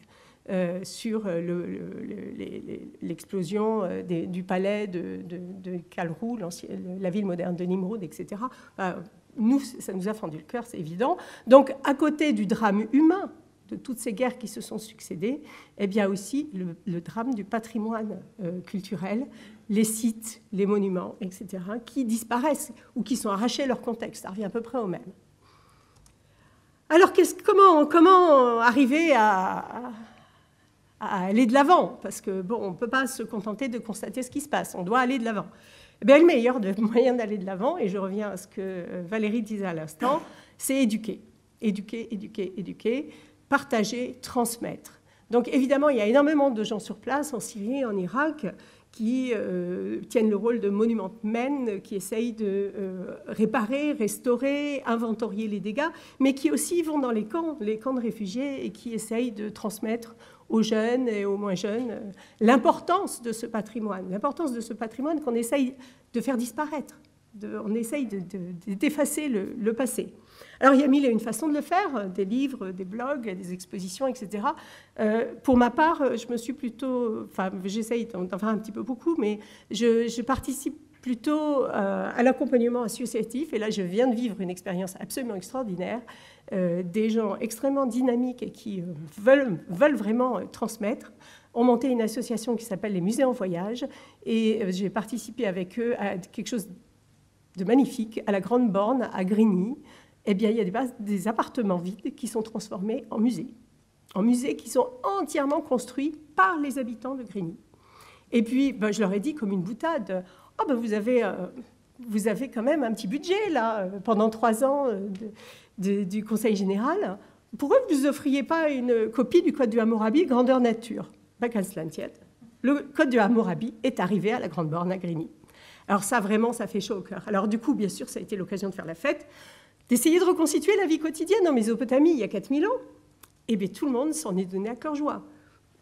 Parlant français, mal français, aller faire des recherches, essayer de reconstituer chacun des aspects de la vie quotidienne en Mésopotamie. C'était une expérience extraordinaire. J'organise aussi des écoles de scribes, c'est-à-dire que j'essaye de mettre les jeunes et les moins jeunes, enfants et adultes, dans la situation des petits scribes qui apprenaient à lire, à écrire, à compter, il y a 4000 ans à Babylone. Et donc, ces enfants, ou ces moins jeunes, se retrouvent à essayer d'écrire en cunéiforme, sur une tablette cunéiforme, leur prénom. Alors, dans les banlieues où il y a beaucoup d'écoles en ZEP, où il y a beaucoup d'enfants qui ont des parents qui ne parlent pas le français à la maison, eh bien, je leur donne un syllabaire akkadien, donc c'est une langue sémitique. Mais ces enfants-là, ils ont une facilité extraordinaire pour écrire leur prénom en syllabes. Par contre, les Français qui parlent une langue indo-européenne, ils ont beaucoup de difficultés. Alors là, il y a un autre regard sur le voisin. Ah tiens, finalement, on peut avoir des difficultés quand on ne maîtrise pas la langue du coin. Donc voilà, ce sont des expériences que je voulais partager avec vous. Je pense que c'est extrêmement important d'éduquer.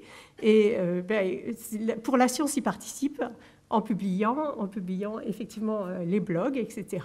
Bon, c'est encore mieux, effectivement, d'aller chez les gens, parce que là, on touche une autre population.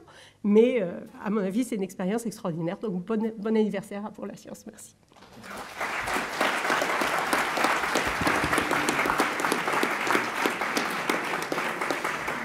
Merci beaucoup Cécile et je vous conseille le blog Brève Mésopotamienne pour en savoir plus sur l'histoire de Grigny et aussi savoir dans quel type d'enveloppe on envoyait les lettres en argile. Maintenant, je vais passer la parole à Gilles Dewec, qui est chercheur INRIA et qui est un chroniqueur aussi de Pour la Science et auteur de nombreux livres, dont le dernier, Voter, aimer... Gilles, aide-moi. Vivre, aimer, voter en ligne. Voilà, et qui est le recueil justement des chroniques de Pour la Science et qui m'a promis ce soir de réussir le tour de force de nous raconter en quelques minutes comment l'informatique était nulle part il y a 40 ans et partout aujourd'hui. Merci. Alors effectivement, j'ai la partie facile ce soir, puisque dans ce jeu, la plus 40, moins 40, si on regarde la part de l'informatique Pour la Science il y a 40 ans, elle était assez limitée. Et c'est presque un paradoxe, puisque les concepts de l'informatique sont des concepts très anciens, mais qui existaient indépendamment les uns des autres. Donc le concept d'algorithme qui remonte aux tablettes sumériennes. Le concept de langage, qui est aussi un concept très ancien. On avait des langages au Moyen-Âge, la notation musicale par exemple, et puis le langage des nombres lui-même remonte à la Mésopotamie également.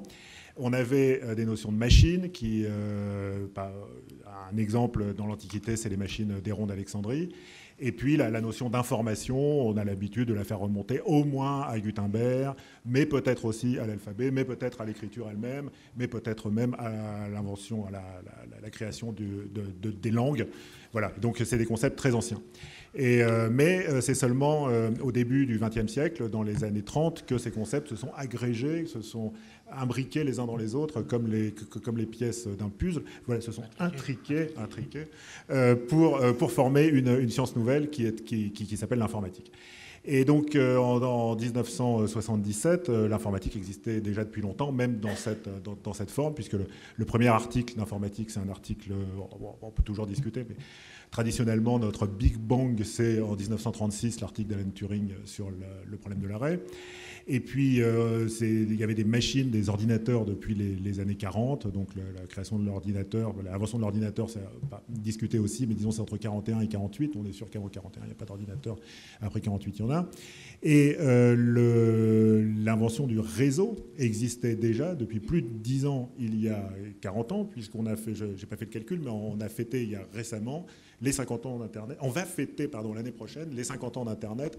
Voilà, donc Internet existe depuis 1969, et donc en 1977, Internet existait déjà. Pourtant, il n'y avait pas encore eu ce phénomène vertueux qui est dû à l'universalité de la machine de Turing, qui est qu'au lieu de fabriquer 4 ordinateurs ou 5 ordinateurs, ce qui coûte très cher, et on obtient des ordinateurs qui ne sont pas terribles, la baisse du coût de fabrication des ordinateurs a fait que chacun a pu en acheter. Et quand chacun a pu en acheter, chacun a pu mettre 1 euro dans la recherche et le développement. Et ça a boosté le développement de l'informatique. Et donc ce cercle vertueux, il s'est déclenché en fait que dans les années 70, dans les années 80, avec l'apparition des micro-ordinateurs qui ont permis à chacun d'avoir un ordinateur et à l'informatique d'exister réellement. Donc le micro-ordinateur, c'est 1975. En 1977, moi, je n'étais pas abonné à Pour la Science et je ne lisais pas Pour la Science, mais je lisais une mauvaise revue qui s'appelait la Revue du Palais de la Découverte, à laquelle j'étais abonné et j'ai découvert Pour la Science que plus tard. Et en 1977, je ne faisais pas que lire la Revue du Palais des Découvertes, je regardais aussi la télé. Il y avait une série dont les plus vieux d'entre vous se souviennent sans doute, qui s'appelait le Commissaire Moulin. Et à un moment, il y a un épisode qui m'avait marqué dans le Commissaire Moulin. Il y a le Commissaire Moulin qui cherche une couverture. Il faut qu'il invente un métier qu'il prétend faire pour qu'on ne comprenne pas qu'il est commissaire. Et là, il y a une de ses collègues qui lui dit « T'as qu'à dire que tu es informaticien, personne ne sait ce que c'est, comme ça personne ne te posera de questions. » Et quand j'ai vu ça, je me suis dit « Mais voilà, c'est ça le métier que j'ai envie de faire. » Et donc, c'est 1977. Alors, en 40 ans, l'informatique a petit à petit arrivé dans Pour la Science. Et ailleurs que pour la science, elle est arrivée un petit peu dans tous les domaines, dans tous les secteurs de notre activité. Et un des domaines qu'elle a vraiment transformé, c'est la science elle-même. Donc d'abord, elle a transformé la science elle-même parce qu'elle a ajouté des connaissances et des connaissances et elle a ajouté des méthodes à des méthodes. Mais également, elle a transformé un certain nombre d'autres sciences que l'informatique. Et ça a été déjà évoqué, la notion de modèle est une notion qui est arrivée avec l'informatique, avec la possibilité d'exécuter ces modèles. Donc un modèle, c'est à peu près la même chose qu'une théorie. Avant, on avait des théories, après on a eu des modèles. Et il y a deux différences entre une théorie et un modèle. D'abord, un modèle est algorithmique, c'est-à-dire une théorie, vous avez des propositions et puis il faut utiliser des axiomes, puis il faut utiliser ces axiomes ou ces principes pour démontrer des choses et ça peut être compliqué, ça peut vous demander un effort. Alors qu'un modèle, il suffit d'exécuter l'algorithme et vous avez le résultat. Une fois que le modèle est terminé, bien sûr, il faut des efforts pour construire le modèle. Et il y a une autre différence, c'est que le modèle est très gros. Et ça nous pose rétrospectivement une question un peu philosophique, pourquoi est-ce que nos théories, les équations de Maxwell, les équations de Newton, sont si petites qu'on arrive à les écrire sur une ligne de cahier? Pourquoi est-ce qu'on n'a pas des équations qui s'étalent sur 500 pages? Et est-ce qu'il y a une raison qui fait que la nature se laisse décrire? Déjà, on ne comprend pas bien pourquoi la nature se laisse décrire par des équations, mais il y a un miracle dans le miracle, c'est pourquoi est-ce que la nature se laisse décrire par des équations aussi petites? Et une réponse possible, c'est que comme on n'avait que des petits cahiers, on écrivait des petites équations. Et donc, à partir du moment où on a eu des grands cahiers qui s'appellent des ordinateurs, on a pu écrire des grandes théories qui s'appellent des modèles. Mais ces modèles posent aussi un certain nombre... Écoute, c'est dommage, je parle après toi, donc tu ne pourras pas répondre.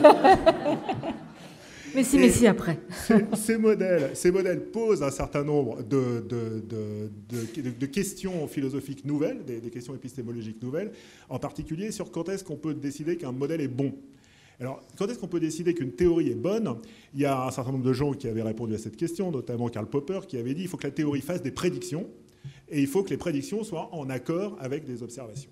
Mais on s'aperçoit que pour les modèles, cette condition de falsifiabilité, de réfutabilité ne suffit pas, puisque déjà, elle ne suffit pas tout à fait pour les théories. Puisque si vous prenez une théorie comme la gravitation, la loi de la gravitation, vous voyez qu'il y a une constante G dedans.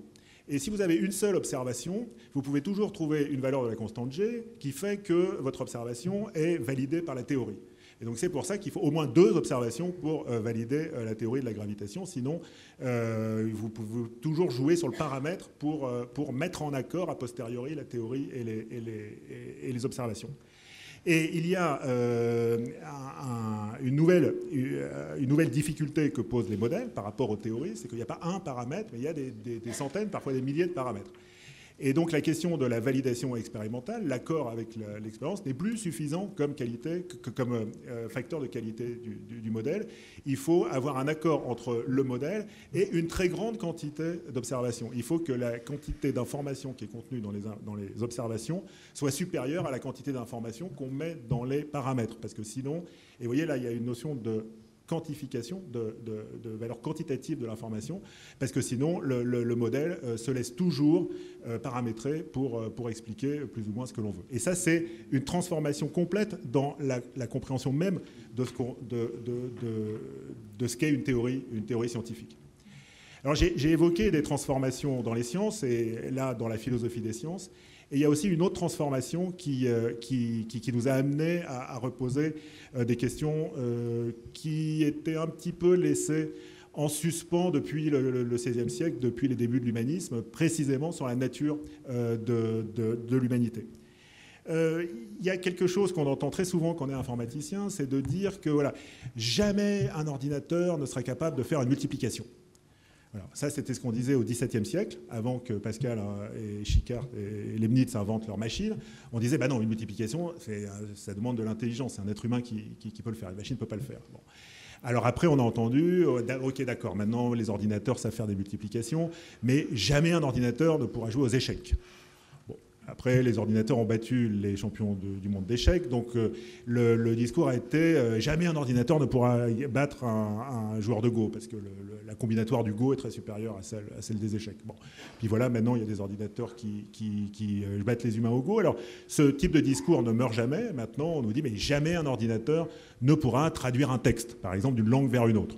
Alors, il est vrai, on doit reconnaître qu'aujourd'hui, les traducteurs, la traduction automatique a fait quelques progrès, mais que ça reste toujours assez approximatif. Vous pouvez prendre un texte, traduire dans Google Translate, par exemple, vers l'anglais, puis le faire revenir en français, puis vous le retraduisez vers l'allemand, vous le faites revenir en français, vous le faites vers l'espagnol, vous le faites revenir en français, et vous avez un texte qui n'est pas exactement identique au texte dont vous êtes parti. Donc voilà, on a cette... D'ailleurs, même s'il était identique, ce ne serait pas une preuve que la traduction est bonne, mais enfin bon. Et donc on se dit que ce qu'on croyait être le propre de l'homme, c'est-à-dire savoir jouer aux échecs, savoir traduire un texte, peut-être même avoir des émotions, c'est une question qui est ouverte, eh bien, à chaque fois qu'on croyait avoir trouvé le propre de l'homme, eh bien, on s'est aperçu que finalement, ce n'était pas tout à fait ça le propre de l'homme, il fallait en chercher un autre. Et au moment où les informaticiens ont comme ça un petit peu commencé à grignoter cette notion de propre de l'homme, de l'humanité, les éthologues, de l'autre côté, ont commencé à grignoter un autre bout. C'est-à-dire... alors là, je parle de choses que je ne connais pas du tout, mais enfin, bon, j'ai commencé en parlant de la Mésopotamie, etc. Donc pourquoi pas. On disait par exemple, voilà, seul un homme peut se reconnaître, enfin un être humain, je veux dire, bien entendu, c'est un homme neutre, non genré. Seul un homme non genré, enfin genré ou non genré, peut se reconnaître dans un... Oui, un homme ou une femme, voilà, c'est ce que je voulais dire. peut se reconnaître dans un miroir. Et en fait, on s'est rendu compte que non seulement les bonobos et les chimpanzés peuvent se reconnaître dans un miroir, mais les pies peuvent se reconnaître dans un miroir, les corbeaux peuvent se reconnaître dans un miroir. Donc là, notre singularité, on a vraiment pris un coup. Et aujourd'hui, une question qui se pose, c'est d'arriver à repenser en particulier les questions éthiques, sans mettre cette singularité de l'humain complètement au centre de nos postulats. C'est-à-dire comment essayer de penser, d'avoir une pensée éthique qui donne une place à l'humain, qui donne une place à l'humanité, qui fait une différence entre l'homme et l'animal, qui fait une différence entre l'homme et l'ordinateur, mais qui ne dit pas d'un côté il y a les hommes et de l'autre côté il y a tout ce qui est non humain et ça n'a rien à voir. Et c'est un vrai défi pour la philosophie. Alors je vous ai dit, ça change les sciences, ça change la philosophie, ça change aussi beaucoup de choses dans notre vie quotidienne, et en particulier la manière dont nous travaillons. Et on s'est rendu compte qu'il y a un certain nombre de travaux, un certain nombre de métiers qui consistent à transformer, à conserver ou à transmettre de l'information. Par exemple, le métier d'archiviste, le métier de bibliothécaire consiste à conserver de l'information. Mais finalement, on s'est aperçu que d'autres métiers faisaient pas vraiment autre chose. Par exemple, quand vous réservez une chambre dans un hôtel, essentiellement, le métier de l'hôtelier, c'est d'abord de vous dire qu'il y a un hôtel qui est là, puis c'est de répondre au téléphone quand vous voulez réserver une chambre, et puis c'est de ensuite vous indiquer l'adresse, et puis c'est de vous donner la clé quand vous arrivez dans l'hôtel. Alors la clé, on ne voit pas trop le rapport avec l'information, mais si la clé, c'est juste l'information de qui peut entrer dans quelle chambre, avec une clé, je veux dire.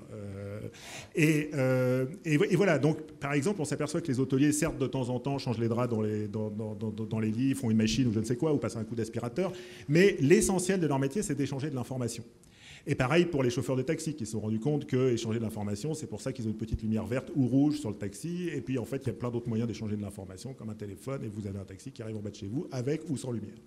Mais d'ailleurs, conduire une voiture, c'est juste échanger de l'information, puisque essentiellement, vous tournez le volant d'un certain angle qui se mesure en base 60, et à ce moment-là, vous communiquez une forme d'information au moteur. Donc pourquoi est-ce que tous ces métiers ne pourraient pas être remplacés par des ordinateurs qui, pour traiter, transformer, transmettre et conserver de l'information, le font parfois aussi bien que nous, parfois moins bien, mais parfois aussi bien. Et donc, c'est tout l'ensemble des métiers qui se transforment. Il y a un métier qui se transforme particulièrement, c'est celui de la médiation scientifique. Et parce qu'il y a 40 ans, ou il y a même encore 20 ans, quand on faisait de la médiation scientifique, ou même quand on enseignait, on avait une chance extraordinaire, c'est que notre bouche était transformée en un puits de science. Nous ouvrions la bouche et la science sortait de notre bouche. Et le public, qu'il soit un public de médiation scientifique, d'une conférence dans ce bel auditorium, ou que ce soit des étudiants, eh bien, les étudiants nous écoutaient avec des yeux ébahis en disant « mais voilà la science qui sort de la bouche de cette personne ». Et aujourd'hui, c'est plus du tout le cas. Maintenant, quand vous faites un cours, eh bien, les étudiants, à la fin du cours, viennent vous dire qu'ils ont regardé dans Wikipédia, puis que ce n'est pas du tout comme dans votre cours, et pourquoi, et qu'est-ce qui se passe, etc. Et c'est quelque chose de très bien. C'est quelque chose de très bien. Il ne faut pas du tout, enfin, je pense que nous sommes tous convaincus ici de ça, il ne faut pas du tout souhaiter que la science soit rare, que la parole scientifique soit rare, que les informations soient difficiles à acquérir, et que ça soit uniquement par de longues années de labeur qu'on puisse accéder à la science. Il faut absolument que la science soit partagée par tous. Mais ça nous pose un petit problème, c'est que si la science et les informations scientifiques et les connaissances scientifiques et les descriptions de protocoles et les vidéos qui nous montrent des expériences sont partout, eh bien nous pouvons nous demander quel est devenu notre rôle. Est-ce que nous avons encore un rôle en tant qu'enseignant ou en tant que médiateur scientifique maintenant qu'il suffit d'utiliser un moteur de recherche et que le moteur de recherche nous a remplacés, puisque nous-mêmes, qu'est-ce que nous faisons ? Nous prenons de l'information, nous la transformons et nous la réémettons. C'est ça qu'on appelle enseigner. Alors vraiment, s'il y a un métier où on ne fait rien d'autre qu'acquérir de l'information, la transformer et la transmettre, c'est bien l'enseignement. Et je crois qu'il y a à réinventer le métier de médiateur scientifique. Et toujours, comme toujours, quand on veut réinventer son métier qui est balayé, laminé, comme le métier de facteur ou le métier de chauffeur de taxi par l'informatique, il faut toujours se poser la question, qu'est-ce que je sais faire avec l'ordinateur, je ne sais pas faire ? En quoi moi je suis mieux que l'ordinateur ? Et en quoi il reste, au moins temporairement, quelque chose que je pourrais apporter en plus ? Et je crois que dans la médiation scientifique, il y a une chose que nous pouvons apporter en plus, c'est que précisément dans cet océan de connaissances dans lequel sont baignés les jeunes, les moins jeunes, nos étudiants, le public, etc., eh bien plus que jamais, dans cet océan de connaissances, nous avons besoin d'un guide. Et le guide, c'est nous.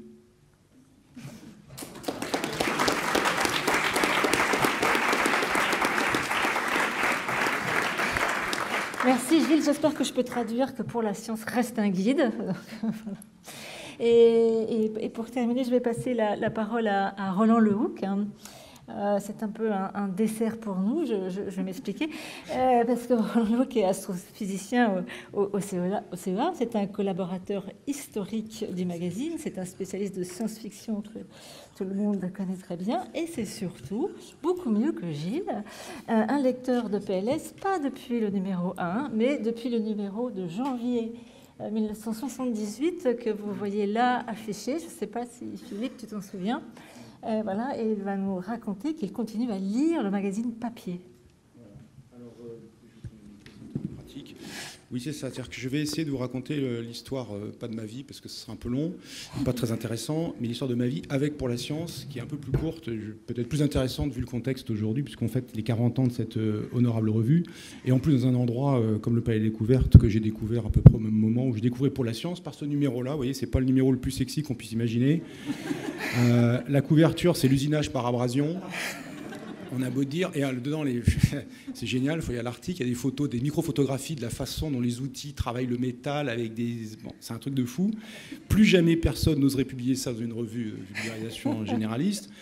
Moi, j'ai découvert ça en 3e. J'ai le souvenir très très clair de cette revue-là, parce que j'ai dit, qu'est-ce que c'est que ce truc? L'usinage par abrasion. Je l'ouvre et je tombe sur ça. Voilà, je tombe sur ça. La page au hasard au milieu, là j'ai dit, c'est incroyable, ça c'est vraiment génial. C'était un article sur le retournement de la sphère qui a été signé, qui était à l'époque signé par Bernard Morin, qui est un mathématicien aveugle depuis l'âge de 6 ans.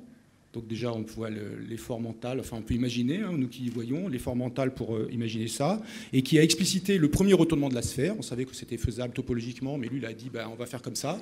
Et c'était signé avec Jean-Pierre Petit pour une série de bandes dessinées qui s'appelle Anselme Lanturlu, une excellente série de bandes dessinées Anselme Lanturlu, publiée chez Belin, qui a eu un grand succès. Et donc c'est lui qui a fait ces dessins-là. Il y avait 3 doubles pages comme ça. Donc la couve, c'est l'usinage par abrasion. Et dedans, vous ouvrez, j'ai la première page sur laquelle je tombe, c'est ce truc. Je vois ça, je dis, waouh, ça a l'air classe. Je ne sais pas ce que c'est l'usinage par abrasion, mais ces dessins me plaisent. Et donc j'achète la revue. 15 €, ça siphonne un peu. Ouais, 15 €, 15 francs.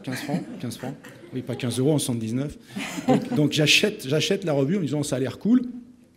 Et évidemment, quand j'essaie de lire l'article, parce que j'étais attiré par les dessins, comme souvent les gars disent, ouais, les dessins sont cool, j'essaie de lire l'article sur le nom de la sphère, et je me dis, oh, putain, ça rigole pas. Je n'ai pas encore le niveau pour comprendre cet article. En revanche, du coup, parce que j'ai dépensé mes sous, je ne vais pas aller le rendre, je le feuillette évidemment complètement. Il y avait un article sur les galaxies dedans, je me rappelle pas, mais quand je le revoyais, parce que j'ai évidemment fait un travail d'archéologie personnelle pour retrouver ce truc que j'ai physiquement. Et à la fin, alors là, à la fin, ça va vraiment intéresser. À la fin, il y a une rubrique, alors c'est peut-être ça, voilà, Expérience d'amateur de Gerald Walker, qui parlait d'un truc que justement j'avais acheté récemment avec le petit peu d'argent de poche qui me restait, parce que les autres étaient partis donc, pour la science, et qui était, enfin, le complément, j'étais sec. J'avais acheté une pâte de silicone, ça s'appelait à l'époque Silly Petit, et je vois un article sur les fluides non newtoniens, avec des dessins que j'adore toujours, enfin, une espèce de dessin au trait super. Et là, je réalise que le machin que j'ai acheté dans un œuf, vous vous rappelez tous du Silly Petit, truc qu'on tire dessus, c'est tout mou, on le pose, c'est des fluides viscoélastiques. Depuis, j'ai progressé en physique. Et donc, je vois cet article-là, je dis, ouais, c'est cool, ça explique ça. Et c'était assez intéressant. J'avais l'impression, je ne vais pas dire de comprendre, mais c'était assez marrant. Il y avait des dessins qui me plaisaient bien. Donc, ça, vraiment, c'était une découverte pour la science. Alors, j'ai dit, bon, 15 francs quand même pour l'usinage par abrasion et en tombe de la sphère, je ne comprends rien. Je ne vais pas les racheter tous les mois. Mais je réalise qu'il y a dans le CDI de mon lycée, de lycée, d'abord j'étais en 3e quand j'étais à l'époque, hein, bon, et après du collège puis du lycée, je réalise qu'il y a un CDI, évidemment, ça on le savait tous à l'époque, il n'y avait pas l'internet, pas tout ça, et donc ils étaient abonnés à Pour la Science. Donc là je lis Pour la Science régulièrement, tous les mois en fait, quand ça arrive, boum, le premier qui arrive c'est ma pomme, On va dire des reçus pour la science, très bien. Et puis de temps en temps, quand il y a un numéro qui m'intéresse vraiment, je l'achète avec 15 francs. Parce que celui-là, il y avait un truc bien. Parce que ce que j'aimais beaucoup dans Pour la science, en fait, je me rappelle très bien avoir à peu près rien compris à la plupart des articles. Pas tout le temps, mais donc essentiellement, il y avait des trucs un peu durs, il faut reconnaître. Mais je m'accrochais, j'ai toujours, j'ai vu ma progression comme ça. À un moment donné, j'ai compris. Donc ça, c'est important. Moi, je recommande toujours aux plus jeunes de se frotter à des choses qu'ils ne comprennent pas tout le temps, sinon c'est un peu démoralisant. Mais à des choses qu'ils ne comprennent pas, mais ils s'accrochent, dis accroche-toi et tu verras un jour quand tu comprendras, là tu réaliseras à quel point tu es grand. C'est-à-dire, c'est pas juste un effet physique, je suis plus grand en taille, je suis plus vieux, je suis dans la classe du dessus, je sais pas quoi. C'est un effet de, vous vous rappelez très bien que ce truc, vous le lisiez il y a 3 ans, c'était incompréhensible, et maintenant vous le lisez, vous dites, putain, tout est clair. Il y a l'inverse aussi, mais ça c'est avec l'âge, bientôt. Voilà. Ça c'est pour le... Ne m'énerve pas. Je sais que j'ai bientôt atteint... je suis dans l'âge mûr qui précède l'âge pourri, donc bon, ça c'est plus tard. Donc j'étais toujours un peu comme sidéré par certains des articles que je ne comprenais pas. Il y avait des choses qui m'intéressaient moins, je reconnais bien volontiers, des articles de biologie qui me passionnaient moins, mais il y avait des articles d'histoire. Le tout premier numéro que j'ai retrouvé justement dans le CD, dont je me rappelais très bien, je pensais même au point de l'avoir chez moi. En fait, je ne l'avais pas, le tout premier numéro, mais les dates ne collent pas évidemment, et puis je ne l'ai pas. C'était avec... il y avait un article de Pastoureau sur l'héraldique. Et ça, j'ai toujours été très intéressé par l'héraldique. Et donc du coup, voilà, il y avait aussi des articles comme ça, d'histoire, de choses qui n'étaient pas strictement sciences, qui m'intéressaient beaucoup. Et puis, il y avait toutes ces rubriques à la fin. Alors ça m'a toujours beaucoup intéressé. Alors, je les ai remises parce que ça évoquera pour certains des grands trucs. Alors, il n'y a pas d'image sur ces rubriques. Il n'y a pas d'image. Alors, il y avait ces rubriques. Il y avait Jeux mathématiques par Martin Gardner. Je pense que les anciens s'en rappellent. Jeux mathématiques par Martin Gardner. Il y avait aussi Pierre Tougne, un Français, un bridger, mais aussi qui publiait des choses, qui publiait des programmes pour les calculatrices TI-58 et TI-59. Alors, à l'époque, mes moyens, c'est-à-dire quand j'étais en seconde, je n'avais pas les moyens de m'acheter moi-même une TI-57. Mais je bavais devant les copains qui avaient cette calculatrice avec 32 pas de programmation. Et donc moi, j'exécutais à la main les programmes de Pertoun pour voir si ça marchait. Donc excellente école où vous suivez ligne par ligne le programme pour voir si ça marche. Alors le jour où vous avez une TI-58, évidemment, vous programmez comme une bête. Voilà. Je faisais de l'informatique sur papier. J'ai fait ça aussi avec l'ordinateur individuel qui était à peu près à la même époque. Voilà, débranché. Voilà. Merci du compliment. Et donc voilà, je faisais ça. Et jusqu'à ce que, effectivement, après, j'ai pas eu une Texas. J'ai eu d'abord une TI-58, après j'ai une HP 41. C'est là où j'ai vraiment fait des trucs de fou en informatique. Enfin, ça m'a vraiment plu. Il y avait aussi les visions mathématiques de Ian Stewart, les récréations informatiques, Brian Hayes et Alexander Dewdney. Et alors, il y avait en 84, ça, j'en ai une mémoire très claire. La date, je ne l'ai pas retrouvée comme ça, mais je savais que dans les années 80, je l'ai retrouvé dans mes archives. Celui-là, je l'avais acheté, j'étais même abonné, en fait. Je me suis abonné assez rapidement quand j'étais en terminale, en 81. Et il y avait le jeu Core War. Alors, ceux qui savent, voilà, tu vois, les René Cuyurier, ils savent que c'est Core War. Qu'est-ce que c'est que ce truc? Regardez Core War. Je vais pas, si on a du temps, j'en parlerai. C'est absolument génial. Et j'ai passé des méga plombes à programmer des trucs dans Core War. Bon. Et c'était aussi l'époque, je le dis parce que c'était un peu du coup, c'est ma baleine de Proust là que je vous ressors. Hein, je vous raconte ma vie pour partie. À l'époque, pour les geeks et les geekettes qui sont dans la salle, s'il en reste, il y avait 2 autres revues qui faisaient Flores, qui ont très très bien marché à l'époque et qui étaient à mon avis pour moi parfaitement complémentaires de l'ambiance pour la science, qui était plutôt science. Il y avait Jeux et stratégie et Casus Belli. Donc tout ça, j'ai tout. Hein, voilà. Donc en faisant cette archéologie, j'ai tout retrouvé, j'ai tout. Voilà. Mais pas tout, non, pas tout pour la science. Donc de l'informatique. Et ensuite, donc ça c'est après, j'ai lu pour la science régulièrement, tous les mois, j'étais abonné, donc tous les mois. Et puis, j'avais des piles de pour la science. Hein, voilà, ça s'accumulait dans des caisses. Bon. Et puis, il y a un moment où cette immense... D'abord, j'ai acquis comme ça, disons, une certaine culture scientifique, on va dire, grâce à Pour la science, à d'autres choses aussi, mais à Pour la science très certainement. Et puis un jour, cette pile s'est avérée utile. Ce jour, c'est en 97... c'est une année où je ne vous dis rien du tout de particulier, c'était 20 ans après, non, et il y a 20 ans. Et je trouve que l'école polytechnique, où j'étais correcteur pour l'écrit, doit faire une nouvelle épreuve de physique pour fonder ce que s'appelle maintenant les TIPE, les travaux d'initiative personnelle encadrés, qui se passent en classe préparatoire. Et pour évaluer ce travail que les étudiants faisaient pendant leur classe préparatoire, l'école polytechnique crée une nouvelle épreuve qui s'appelle l'analyse de documents scientifiques, plutôt que de dire les gamins viennent avec leur sujet. Peut-être qu'ils ont pompé sur les copains, les gros lycées font des gros sujets, les petits lycées font ce qu'ils peuvent. Bref, pour que ce soit plus équitable, on va leur donner à lire un texte pendant 2 heures. Ils s'enferment pendant 2 heures, ils ont un texte à lire qui est proposé par l'examinateur. Et ensuite, ils ont 25 minutes pour en parler, et puis un quart d'heure pour en parler, et 25 minutes de questions avec l'examinateur. C'est l'examinateur qui choisit les textes, et il faut que ce soit des textes accessibles pour des étudiants en prépa, intéressants, pas trop longs, avec de la physique dedans. Et alors, là, j'avais un truc de ouf, quoi. J'avais une pile de ouf de tout, quoi. Donc, je dis, je les reprends numéro par numéro. Et bien sûr, j'ai tous les trucs d'index avec tous les articles, mais je les tourne un par un pour avoir le plaisir. Alors, je sais pas si... Voilà. Parce que du coup, je fais un voyage dans le temps. Donc, on tombe sur les vieilles publicités, et là, les bras vous tombent. On peut acheter des encyclopédies incroyables. Et maintenant, évidemment, ça fait rigoler tout le monde.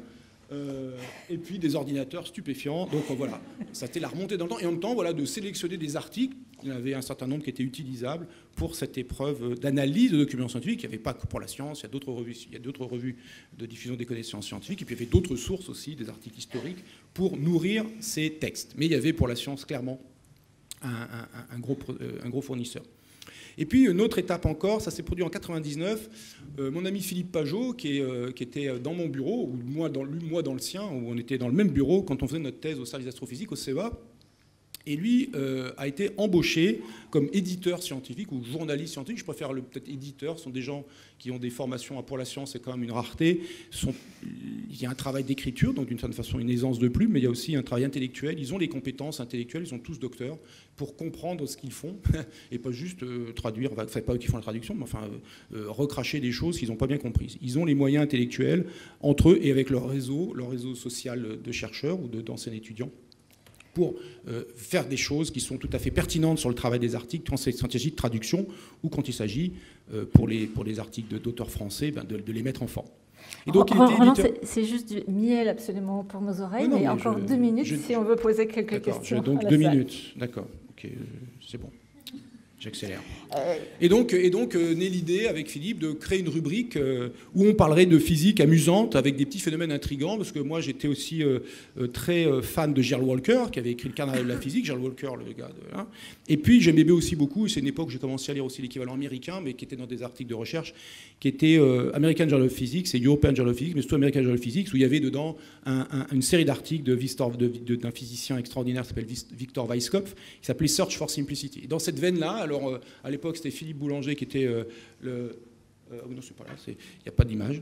Qui était Philippe Boulanger, il dit très très bien, il nous soutient, il dit allez-y, foncez les jeunes. Bon, évidemment, il dit attendez, faut que ce soit sérieux, hein, on n'est pas là pour rendre des cravates.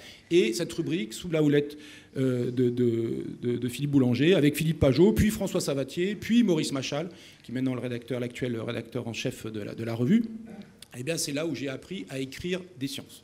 Je le dis très honnêtement, c'est en commençant à écrire régulièrement, tous les mois il faut sortir un papier, tous les mois il faut avoir une idée, et il faut qu'elle soit intéressante de préférence, et à peu près correctement écrite, compréhensible pour un grand public, amusante, plaisante et digeste. Et c'est là où j'ai appris à écrire les sciences, c'est en travaillant toute cette période, ça a duré à peu près 3 ans, dans cette rubrique Idées de physique, qui maintenant, depuis que je l'ai passé en témoin à mes collègues et amis Jean-Michel Courty et Édouard Kerli, qui eux sont actuellement encore enseignants et professeurs à l'université Pierre et Marie Curie, je crois que c'est en fait, moi j'avais l'ambition peut-être d'être le Gerald Walker, le nouveau Gerald Walker. J'ai fait ça 3 ans, après je suis passé à d'autres choses, j'ai un peu explosé en vol tout seul. Eux ils ont fait ça à 2, ils sont là depuis, je sais pas, je compte même pas, ça les rajeunira pas. Je pense que c'est à eux deux, c'est eux les Gerald Walker actuels. Pas tellement leur rubrique tient la route. Et puis dernière évocation, 2012, alors là c'est encore une évocation parce que finalement moi j'ai vu comme les grouillots dans l'administration qui va passer tous les ministres et tous les présidents, puis le gars il est toujours là quoi. Et bien en 2012, donc madame Françoise Pétry, c'est elle qui prenait la relève de Philippe Boulanger, directrice de la publication, et là elle me fait rencontrer Jean-Sébastien Steyer, un gars que je ne connaissais pas du tout, un paléontologue, au Muséum de sciences naturelles. Et elle a coup de foudre. Intellectuel, s'entend, parce que Steyer, il est comme moi, il a envie de diffuser les connaissances scientifiques, il démarre, si j'ose dire, dans cette ambition-là. Il est très amateur de science-fiction, et il aime bien utiliser les êtres de science-fiction, notamment lui, il aime bien tous les machins qui sont avant les dinosaures. Les dinosaures, pour lui, c'est des trucs un peu jeunes, c'est pas très intéressant. Les trucs avant, c'est bien. Et donc naît rapidement l'idée, avec Françoise Pétry, de créer encore une nouvelle rubrique, science et fiction, et qui est encore présente, et il y a eu 56 éditions mensuelles. Maintenant, elle a une périodicité qui a un petit peu changé, tous les 4 mois maintenant plutôt que tous les mois. Mais voilà, et ça a été encore l'occasion d'échanges avec les jeunes rédacteurs, avec Sean Bailly notamment, et Françoise bien sûr, Maurice Machal, et Cécile Estienne qui est arrivée entre-temps. Maintenant voilà, moi j'ai vu tout le monde. Hein. Ça donne un peu une idée de mon ancienneté. Cécile Lestienne, qui maintenant, évidemment, soutient toujours ces rubriques de diffusion. Et je parle de ces rubriques parce que c'est elles qui, moi, m'ont attiré aussi, qui m'ont fait rester à Pour la Science en dépit de la partie ardue à l'époque, des articles qui étaient quand même difficiles d'une certaine façon, denses. Et je suis resté accroché grâce à ces rubriques et puis les articles, j'ai fini par les comprendre. Et du coup, je suis resté accroché. Et donc, du coup, je peux dire vraiment depuis que je ne connais pas Pour la Science depuis 40 ans, mais depuis pratiquement 40 ans. J'ai été abonné pendant pratiquement ces 40 ans, pas tout à fait, en tout cas, j'ai lu pendant quasiment ces 40 ans. Et donc, pour moi, c'était vraiment un lieu intellectuel absolument incroyable, de culture scientifique, de documentation, de sujets pour tanner des futurs polytechniciens, de divertissement scientifique, un terrain de jeu d'écriture. Bref, toujours passionnant. Bon, ça m'a, voilà, vous avez compris, moi et Pour la Science, c'est à la vie. À la mort. Bon.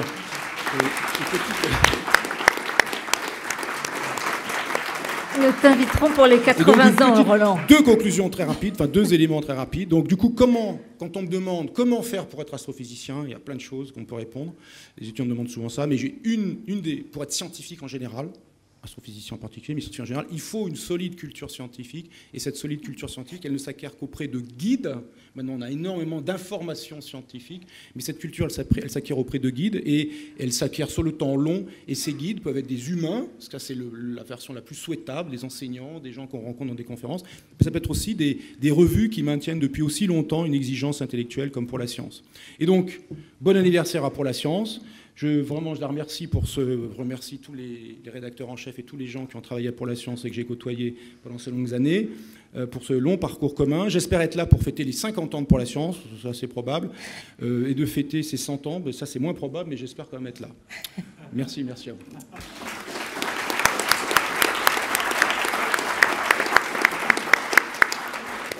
Merci beaucoup. Nous sommes en retard, évidemment. Il y a quand même encore un petit peu de temps pour quelques questions. Qui veut se dévouer pour la première ?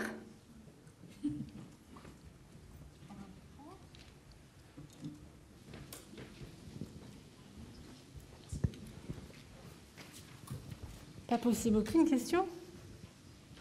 Ah, voilà. Monsieur derrière.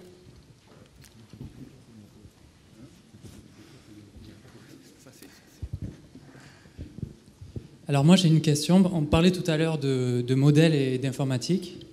Est-ce que vous n'avez pas peur justement qu'on bascule dans un monde où on laisse la place au modèle, où on a 15 000 variables et finalement on perd la main vraiment sur ces équations-là et on ne prenne plus de recul et on n'utilise plus d'expérience de pensée comme a pu le faire Einstein par exemple à l'époque et comme on l'a vu qui a vraiment révolutionné notre manière de voir la physique. Alors peur, non. En général, j'ai rarement peur. La peur n'est pas...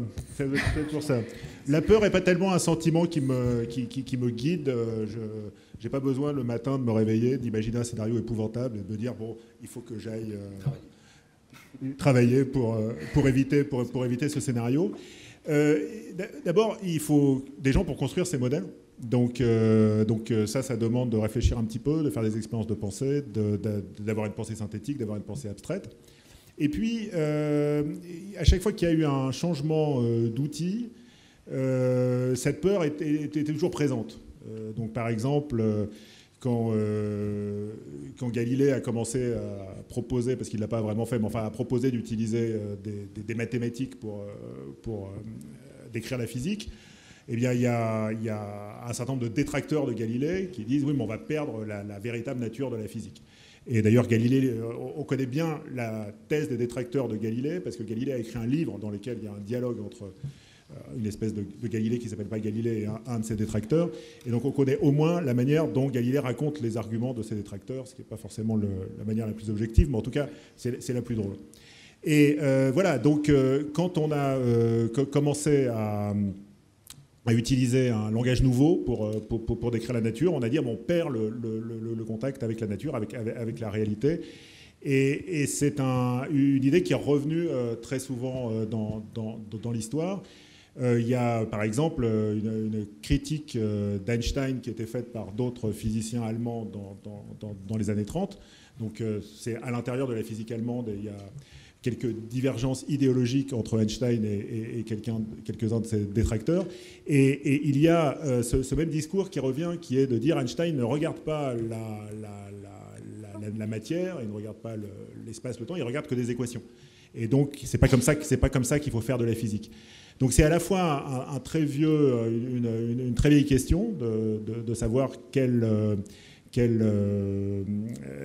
manière le langage qu'on emploie, qui s'interpose entre le réel et nous cache et nous voile ce réel. Et elle se pose aujourd'hui à nouveau avec les modèles. Alors, par le passé, cette inquiétude n'a jamais été vraiment justifiée a posteriori. C'est-à-dire, on ne peut pas vraiment dire qu'à partir du XVIIe siècle, la physique soit morte. La mathématisation de la physique n'a pas été un frein au développement de la physique. Alors, je crois qu'il va rester une science très multimodale, c'est-à-dire une science dans laquelle il restera des petites théories qu'on peut écrire sur des cahiers, il restera des moyennes théories qu'on peut partiellement comprendre, il restera un travail de synthèse, c'est-à-dire un travail de rétro-compréhension des résultats des modèles. On va essayer de retrouver les résultats des modèles par d'autres méthodes. Donc je crois qu'il faut prendre ça comme une boîte à outils. On a des outils extrêmement différents et ils ont tous une fonction. Étienne, tu voulais rajouter quelque chose ? Moi, je partage un peu l'avis de monsieur. Je pense qu'il faut quand même avoir un peu peur. Il y a un mathématicien qui s'appelle Jacques Hadamard qui s'était intéressé à la façon dont les physiciens théoriciens ont leurs idées pendant la Deuxième Guerre mondiale. Il avait interrogé d'ailleurs Einstein, et pour savoir comment Einstein avait eu ses idées d'expérience de pensée, justement. Et Jacques Hadamard, il est connu pour avoir écrit beaucoup, notamment cette phrase qui fait réfléchir sur la souplesse des modèles. Il disait « Donnez-moi 100 paramètres, je vous fais un éléphant. Donnez-moi un 101e, je lui fais remuer la queue. » Il y a une souplesse des modèles que n'ont pas les théories, justement. Et il y a quand même eu un épisode en 2015 qui invalide un peu ce que tu as dit, Gilles, c'est qu'au CERN, on a vu avec le LHC une nouvelle particule apparaître. Enfin, en tout cas, c'est ce qu'on a cru pendant des mois. On l'a appelée la particule X.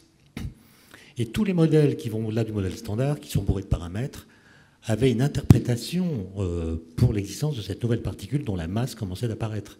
C'est-à-dire qu'ils arrivent toujours avec un jeu de paramètres à dire que leur théorie prévoyait cette particule et l'acceptait sans dommage. Et puis en fait, au mois d'août 2015, on a mis ensemble tous les résultats, et cette particule qui se signalait par un signal, ce qu'on voyait être un signal, s'est effondrée. La statistique a fait apparaître que c'était un bruit de fond. Et on a beaucoup, dans mon labo, regardé des publications. Il n'y a aucun modèle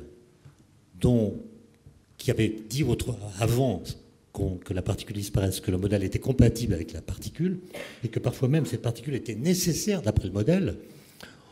La particule disparaissant, aucun modèle n'a dit finalement il est faux, puisque la particule qui était nécessaire n'existe plus. Et donc je pense qu'on va vers une science multimodale, avec le risque aussi qu'on essaie de faire parler les données.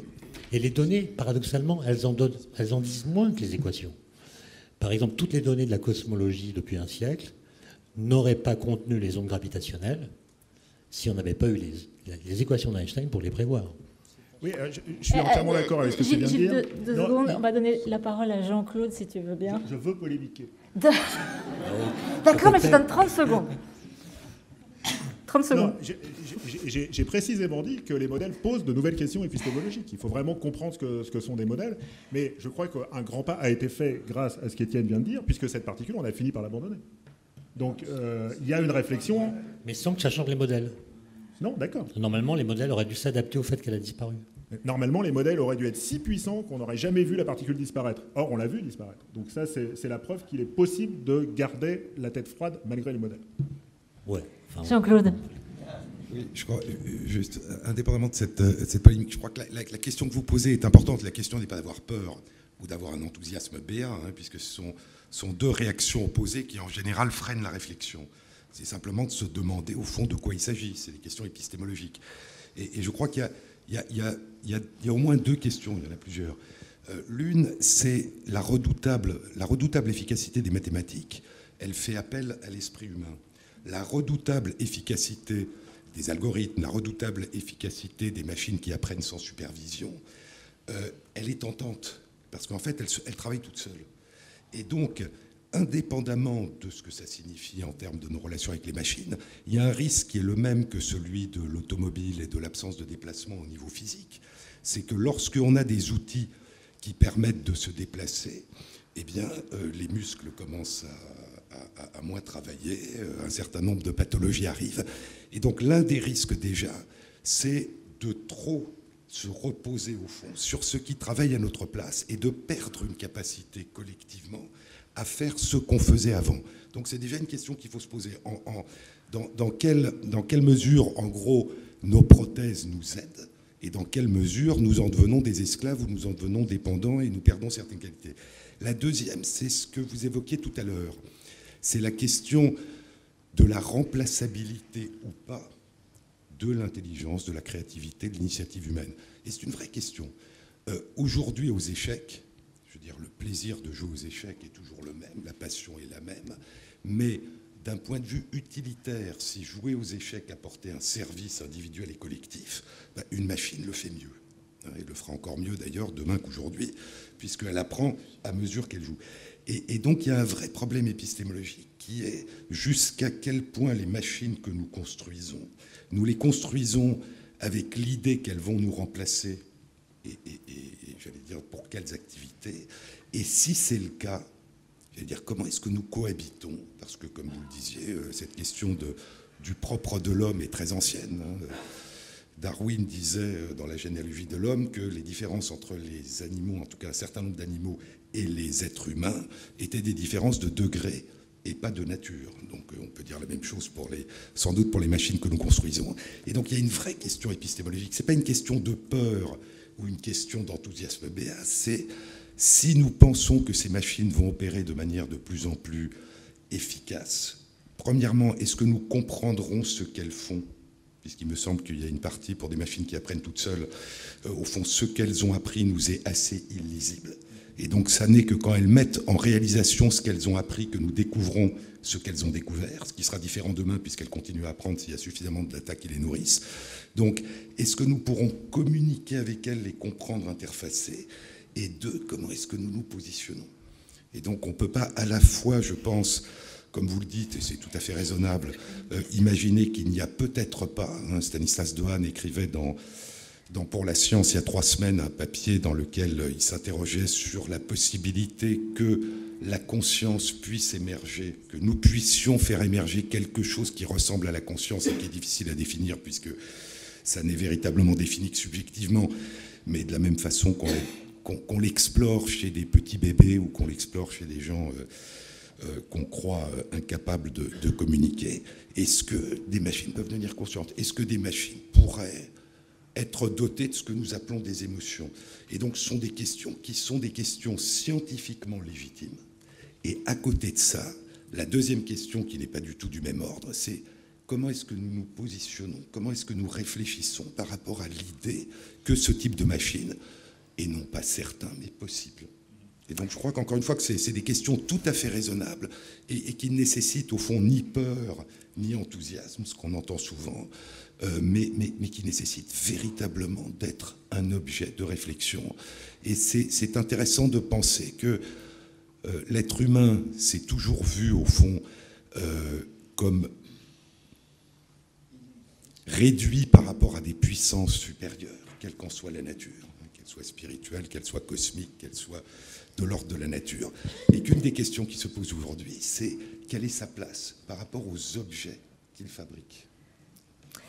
Une dernière question du public. Je suis désolé de vous interrompre, mais histoire de redescendre sur Terre, ou peut-être sur Terre cuite, je voudrais poser une question d'apparence simple à Cécile Michel. Comment a-t-on fait pour déchiffrer l'écriture cunéiforme ? Ça risque de nous mener jusqu'à demain. Parce que c'est pas possible, le palais ferme. C'est très compliqué parce qu'il y avait effectivement des textes trilingues tout à fait comme pour les hiéroglyphes. Champollion, il avait sa pierre de Rosette avec 3 versions différentes du texte, mais il y avait une version grecque. Les savants qui se sont frottés au texte cunéiforme avaient des trilingues, mais c'était du cunéiforme et du cunéiforme. Donc c'est une histoire qui a été très très longue, qui a démarré au XVIIIe siècle avec un savant danois qui a été mathématicien d'origine et qui a eu l'idée toute simple de compter le nombre de signes utilisés différents dans chaque version pour conclure que la version la plus simple, celle qui comportait 40 signes différents, devait avoir une forme d'alphabet, et donc forcément il fallait s'attaquer à celle-là en première. Alors après, cette version alphabétique, elle datait de l'époque achéménide, donc du 6e au 4e siècle avant Jésus-Christ, et on connaissait les noms de ces rois grâce aux écrits grecs et grâce aussi au texte de l'Avesta écrit en vieux perse. Et donc, voilà, le travail a commencé par là, mais ça a duré quand même un certain temps. Et pour la petite histoire, la petite anecdote, il y a plusieurs savants qui ont travaillé indépendamment et qui ont échangé un peu, pas toujours des mots très gentils entre eux. Et la société britannique, la Société royale de Londres, a décidé un jour en disant, bon, vous êtes 4 à décider et à dire que vous comprenez les textes écrits en cunéiforme et en langue acadienne, on va faire un test. On va vous donner une copie d'un texte qu'on vient de trouver, donc vous n'avez aucune chance de l'avoir vu auparavant. Vous allez plancher dessus chacun de votre coin, vous allez nous renvoyer votre traduction souplissez-les. Et c'est ce qui s'est passé. Et le 25 mai 1957, une commission spécialement nommée a ouvert les 4 enveloppes. Et comme plus ou moins, parce qu'après, bon, il y a plein de petites histoires de détails, les textes coïncidaient plus ou moins, les traductions, ils ont décrété que l'acadien en cunéiforme était déchiffré. Vive la science. Tout à l'heure, je vous avais prédit, mais ce n'était pas très difficile, que ça vous laisserait un goût de trop peu. Eh bien, j'ai gagné, je crois. Merci beaucoup à tous, vraiment, de nous avoir raconté toutes ces histoires.